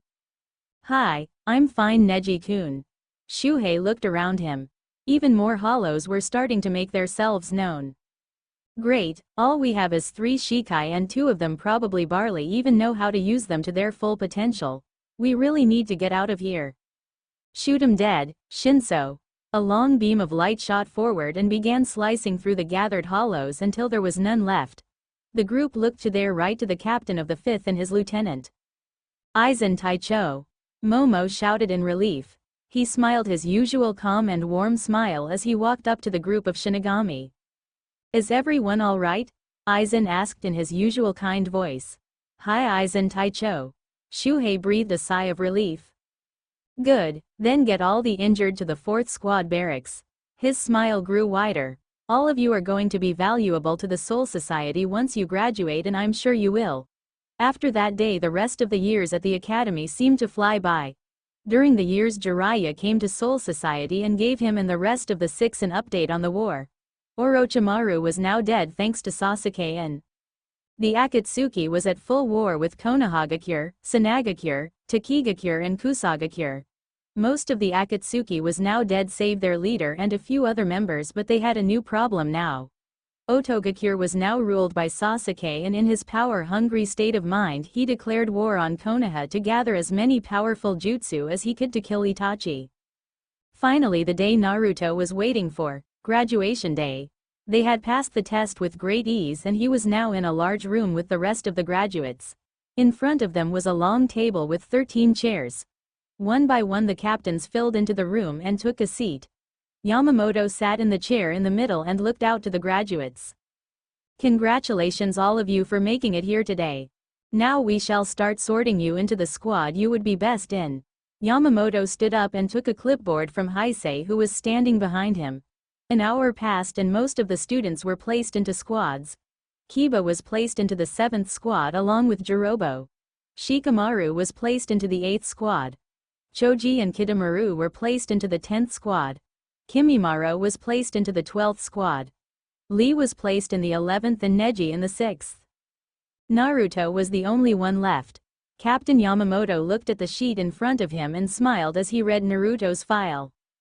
"Well, Mr. Uzumaki, you are the last one left. After reading your file, I am very pleased to say that you have exceeded expectations for some who is not from a noble family, and I can place you in the 1st squad, which is very rare for those who are fresh out of the academy."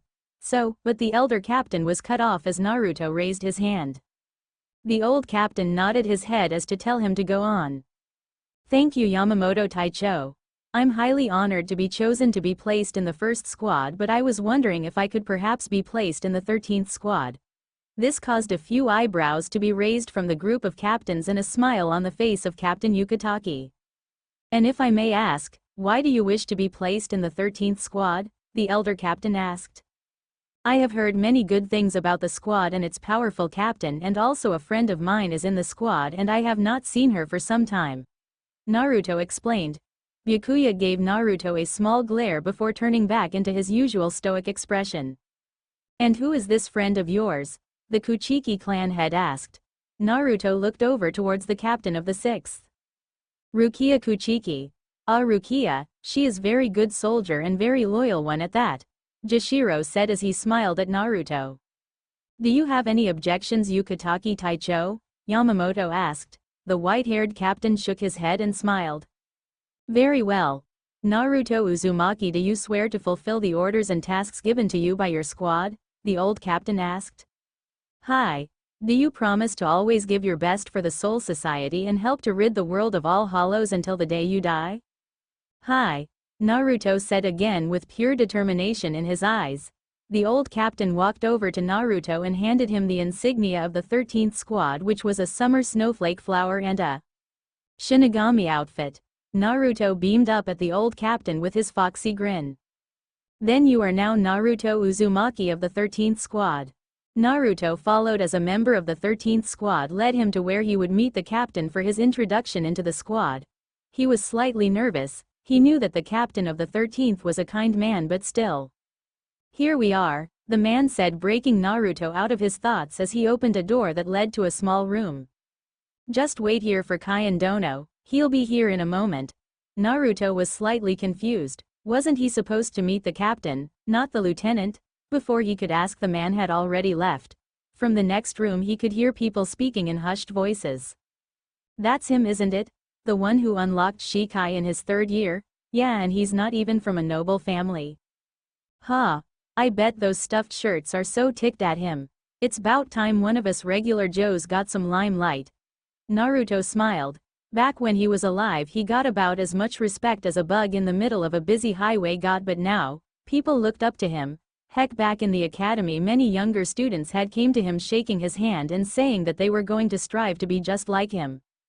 Although he loved the attention but was careful not to let it go to his head, it sometimes got out of hand, like when a pair of first-year girls tried to jump and decloth him. Boy, was that an interesting day.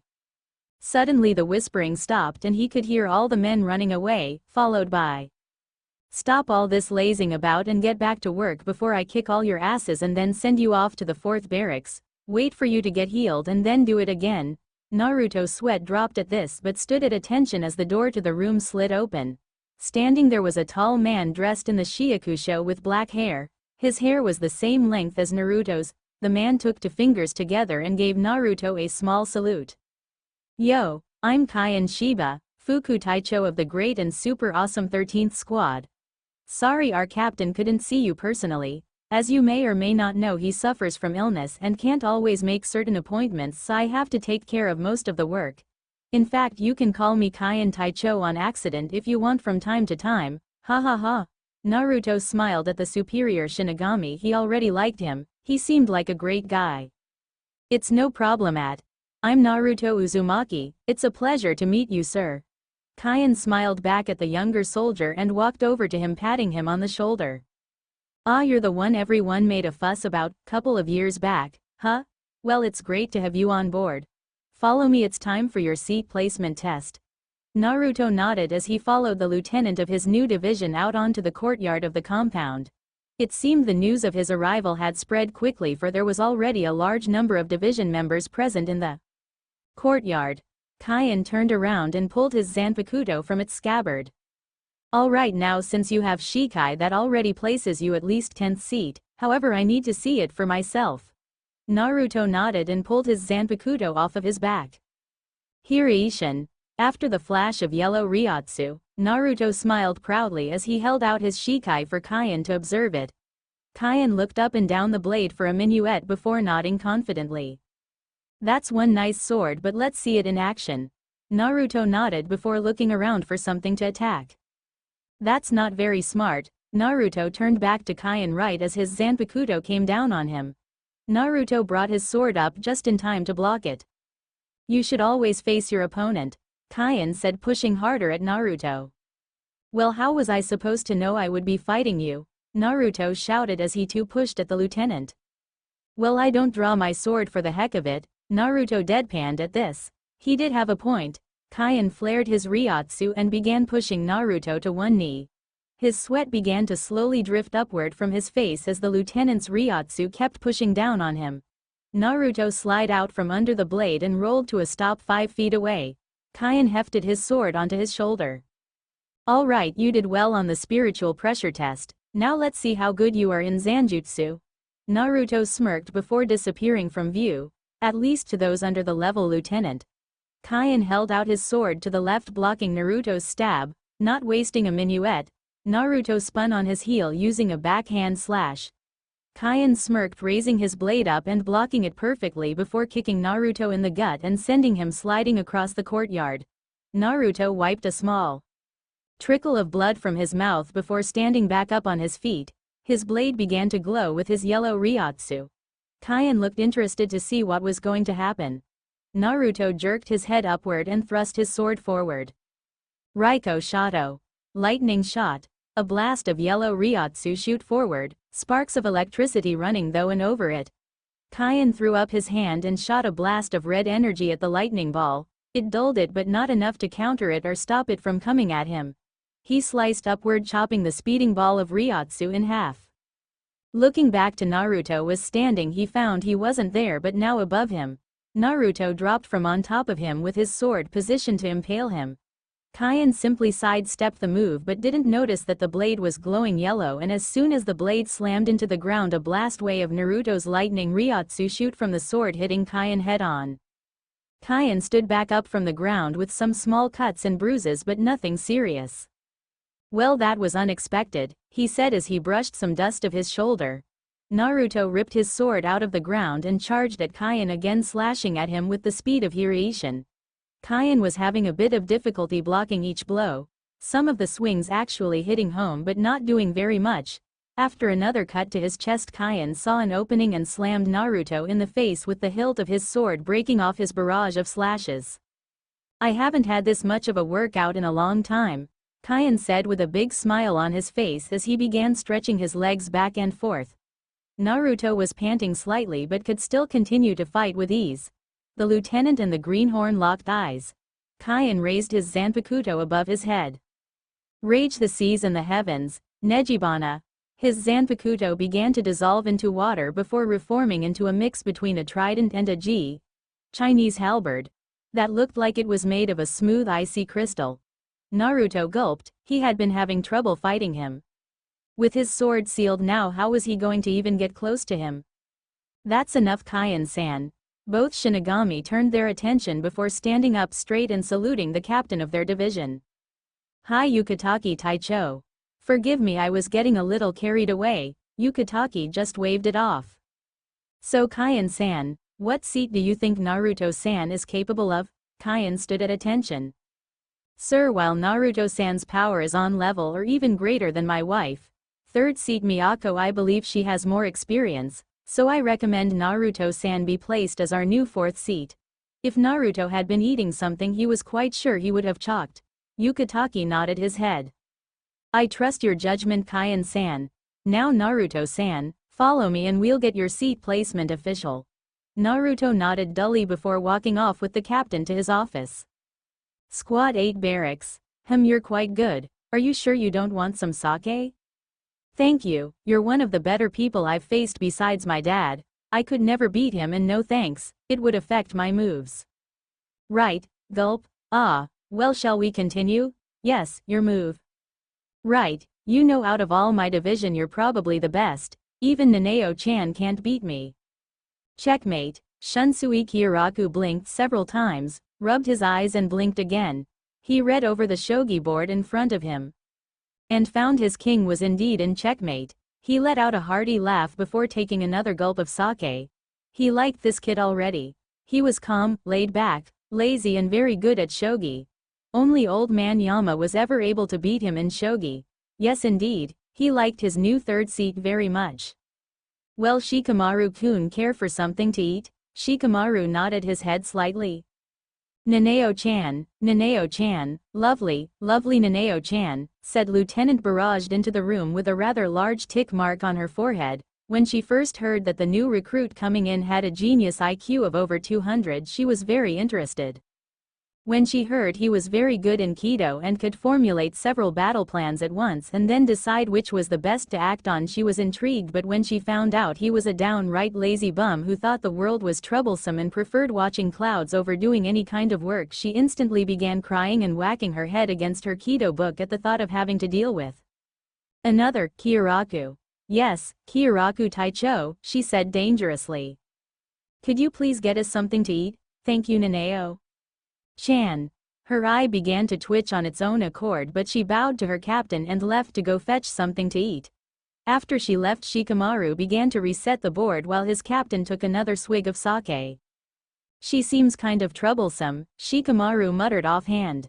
You'd think that, wouldn't you? Hey, to tell you the truth, without her as my Fuku Taicho this squad wouldn't run very well. I'm just a bit too lazy to do paperwork. Shikamaru nodded as he placed the last shogi piece on the board.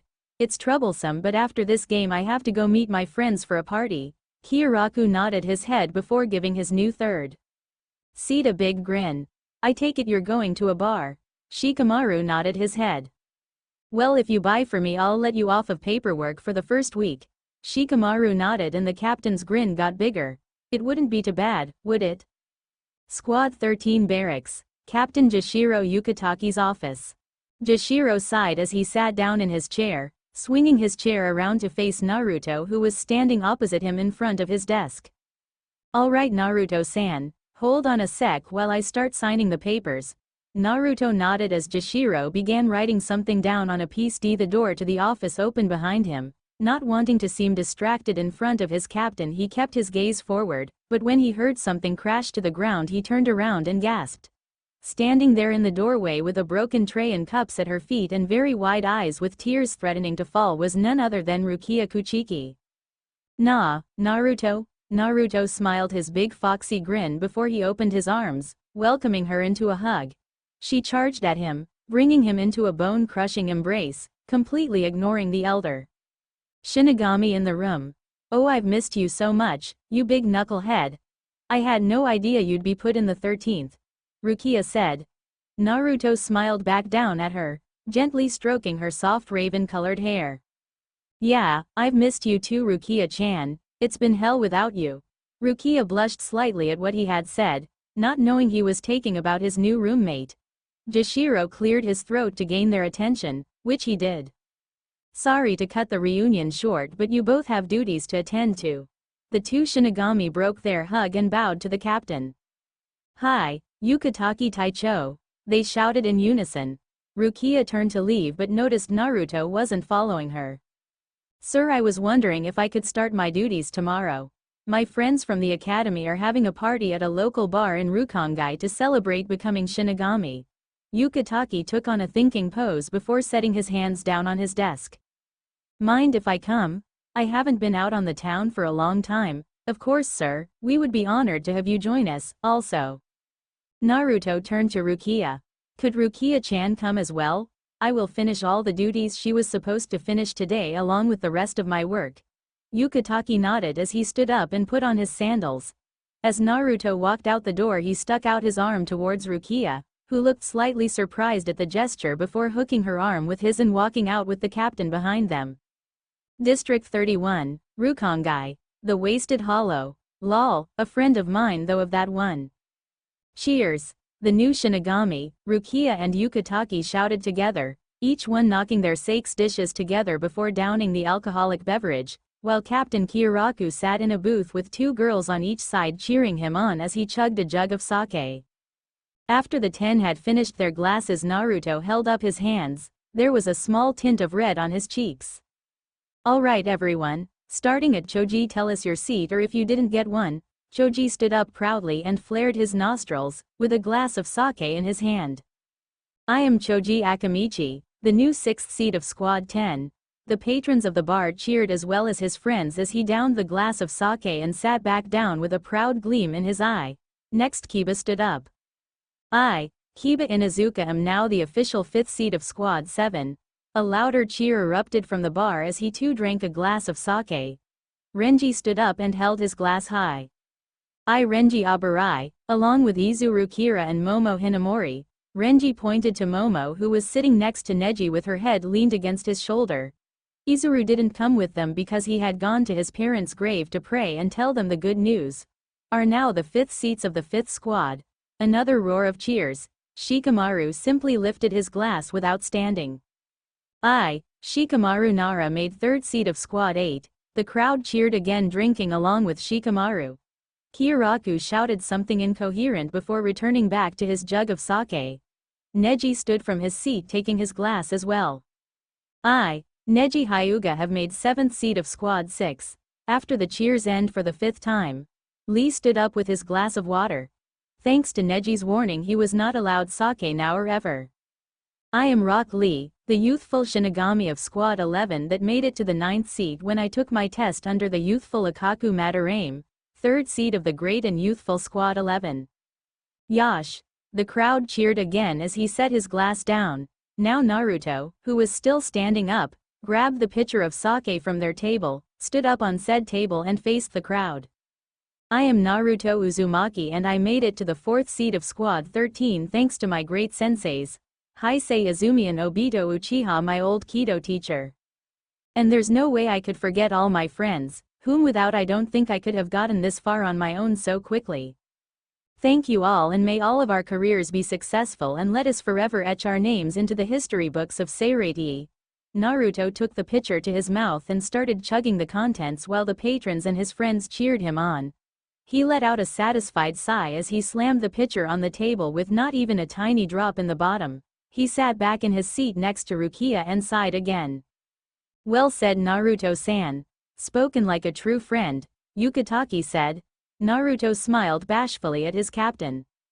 Well, it's true, without friends you have no life. I care about all my friends. I'd rather die than see one of them in pain. Help me. Hollows. Hollows. All of the Shinigami in the bar froze as a huge wave of hollow Ryotsu washed over the area. How did they miss so many hollow signals? It was probably because of the alcohol. No, that can't be it, but how could so many of them just come out of nowhere? Yukitake thought frantically as he pulled his Zanpakuto from its sheath and ran outside with a tipsy Kyoraku and the rest of the Shinigami present. The street was littered with hollows, several of them in the air. Holy crap! Where'd all these hollows come from? Another Shinigami from the bar shouted as the group began drawing Zanpakuto. The hollows turned to the group of Shinigami. Some of them ran after seeing the two captains, but other stronger hollows simply licked their lips at the tasty meal before them. Alright, here's what we're going to do. Shikamaru-san. Hi, Yukitake Taicho. You are the second highest ranking officer here, besides myself and Kyoraku Taicho, but since he can barely walk he's going to have to stay out of the fight. I want you to take 5 men and counterattack the hollows while the rest of us start evacuating the people. Understood. Hi, Shikamaru turned to Naruto and the rest of his friends. Come on guys. Even though it's troublesome, we've got another mission the 6 of us need to do. Neji and Choji smiled. Kiba let out a whoop and Lee struck a good guy pose. Alright, but let's try not to get killed this time, Naruto shouted, pumping a fist into the air as the 6 disappeared from view. Get away from me. Come back here, little girl. I'm just going to eat your soul. A large hollow bellowed as it chased after a young girl. The girl tripped and fell to the ground with a scream, knowing that she was dead. She felt the hollow lift her off of the ground and raise her to its mouth. She slammed her eyes shut and waited. She jerked her eyes open as she felt herself fall to the ground. Before she could hit the ground, she felt someone catch her. She looked up into the eyes of our favorite fuzzy-browed Shinigami. Are you all right? Rock Lee asked as he set the girl down. The hollow kept screaming after having all of its fingers cut off. The ugly creature locked its bright yellow eyes on Lee. You are so going to pay for that, you freak. Lee stood up and looked at the large hollow. That was not very youthful of you to go after this little girl when she has no way of her defending herself, Lee said, giving the large creature a thumbs up. Like I care, bowl cut. Just get out of my way before I eat your ity bitty soul too. If that is how you feel, then prepare to face the awesome power of youth. Neji's sweat dropped as he felt Lee's spiritual pressure suddenly surge. The fool is probably getting too excited, Neji thought. A hollow lunged at him from behind. Neji, without even turning around, simply pointed his left index finger right at its skull and shot a bolt of lightning, shattering the hollow's mask instantly. I've ahead of you already, Naruto shouted, slicing through another hollow on the street. Kiba growled. Not for long, hunt them down, Gao. The giant sliver wolf spun at a group of hollows, shredding them into pieces as it slammed into them. Ha, I'm ahead now. Naruto pouted as he landed next to Kiba. As the dead hollows began to dissipate, there stood a hooded figure in a black cloak. He looked average height with an average build. There was an orient design of an ox on his cloak and what looked like a Zanpakuto at his side. Under it they could see a very ragged-looking Shiakusho. Ah, good, we got some back. What's your name and what squad are you from? Naruto shouted. The figure said nothing as he raised his hood to reveal a stalk of ghost white hair in a crew cut. He looked to be in his late 20s, but if he was a Shinigami he was probably more like in his 1000s. He had light-colored skin but not enough to be called pale. The unnamed Shinigami drew his Zanpakuto and held it out in front of him. I am Archer, we 12 of the Zodiac will take revenge on those who banished us. And without another word the man known as Archer lunged forward with a speed almost or if not greater than Hirishin. Naruto had a split second to block the attack as it came crashing down on him. The katana Archer was holding had an ox head on the bottom of the handle, a black hilt, a sliver blade, and a black tsuba. Naruto started to growl as he pushed at the attacking man. Back the hell off, Naruto shouted, flaring his spiritual pressure, sending the black-cloaked man back. He looked mildly amused. What's up with this guy? His spiritual pressure is pretty powerful. How should I know? Kiba barked at him. Archer flared his spiritual pressure before charging at the two again. Elsewhere, Yukitaki sighed as the last of the civilians were brought into the protective Kido surrounding 5-kilometer range. He was about to head off to go hunt the rest of the hollows when he felt familiar. Spiritual pressure surge. No, it can't be. How did he get back? Yukitaki turned around.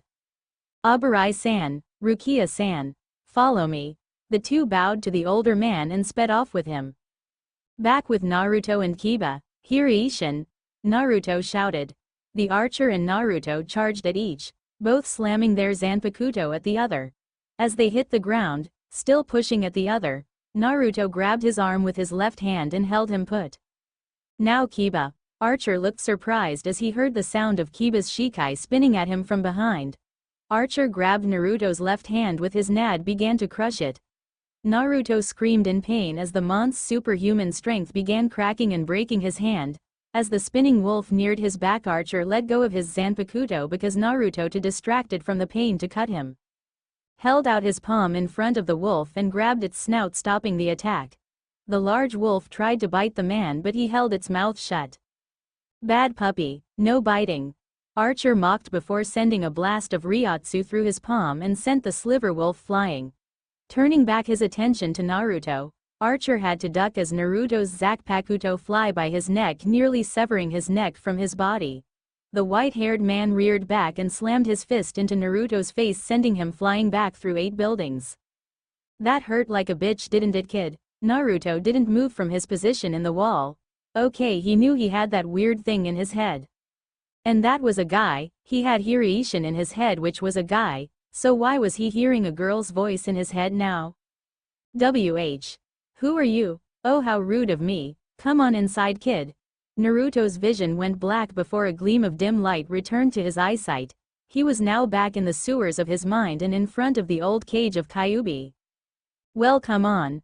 The door to the left this time, kid. A voice said from out of nowhere. Naruto walked up to the door on his left. How had he missed it? The door was a bright pink with fluffy trimming. With his left eye twitching slightly, he slowly entered the room. The room was a large dojo. It looked normal enough besides the pink coloring on the walls and other stuff. So how do you like my pad? Naruto turned around to meet his second Zanpakuto's spirit. She was a tall, beautiful woman, long blonde hair in a ponytail, a very loose blood red and blue kimono that showed off plenty of cleavage. She had whisker marks very similar to Naruto. 3 fluffy fox tails that sprouted from her tailbone and a pair of fuzzy little fox ears on the top of her head. She had a cute heart-shaped face that reminded him of his old sexy jutsu. Who are you? Naruto asked. I'm Kyosun, Strong Fox, and I'm the second soul of your Zanpakuto, she said with a happy voice and giving a peace sign. Naruto's sweat dropped slightly. I kind of figured that. So why'd you bring me here? Naruto asked. The beautiful fox lady put her hands on her hips. Well, if it wasn't obvious to you, you were kind of getting the shit kicked out of ya by that archer guy. Naruto's cheeks flushed in embarrassment, but he nodded his head. So I brought you here to give you my power. Naruto was about to shout for joy but was faulted as the fox lady put up a clawed finger. But you have to beat my test first. Naruto's shoulders slumped. Fine, what's the test? The test, she paused for dramatic effect. Yeah. Yes, Naruto was getting slightly irked. A game of rock, paper, scissors. Naruto anime style dropped to the ground. Are you serious? Naruto shouted after getting back up. Maybe, she teased him. He was really starting to get steaming mad now. Listen, I'm in a hurry. If I don't get back out there quickly, my friends could get killed by that guy. So even if you don't give me your power, I'm going back out there. Naruto turned back to the door and reached for the knob only to be brought into a hug by the ample Kyosun. You pass, she began to whisper something into his ear before she let him go and his vision began to blur again. When he opened his eyes again, he was back in Rukongai. The man named Archer was advancing on him. With effort, Naruto managed to break out of the wall. Naruto released Hiraishin. Once it was back into its sealed state, he held it as if it was a staff. Show them your strength, Kyosun. The blade began to glow red and it started changing shape. After it finished changing shape, it now looked like a giant warhammer. The head of the warhammer looked like a fox's head and the mouth held the mallet part. The eyes of the fox shined a dark blood red. A spike on top of the fox was about the size of a kitchen knife. The handle looked like it was made of a warped and dark wood, but it also looked very sturdy and strong. The bottom of the shaft had a black blade about the size of Tonto. Archer looked very impressed and also very confused. Wasn't that first sword you Shikai? If so, then what is this? My Shikai, Naruto answered matter-of-factly as he held in so the bottom of the hammer was facing the ground. Archer frowned at him. Oh, and yes, that other sword was my Shikai as well. I have 2 Shikai for my 1 Zanpakuto. Archer now understood. He placed his sword in front of him. I does not matter. Even if you had 1,000 Shikai, you could not beat me. Care to test that theory? Gladly. The two ran forward and slammed their weapons at the other, causing a huge blast of energy. Thanks for watching.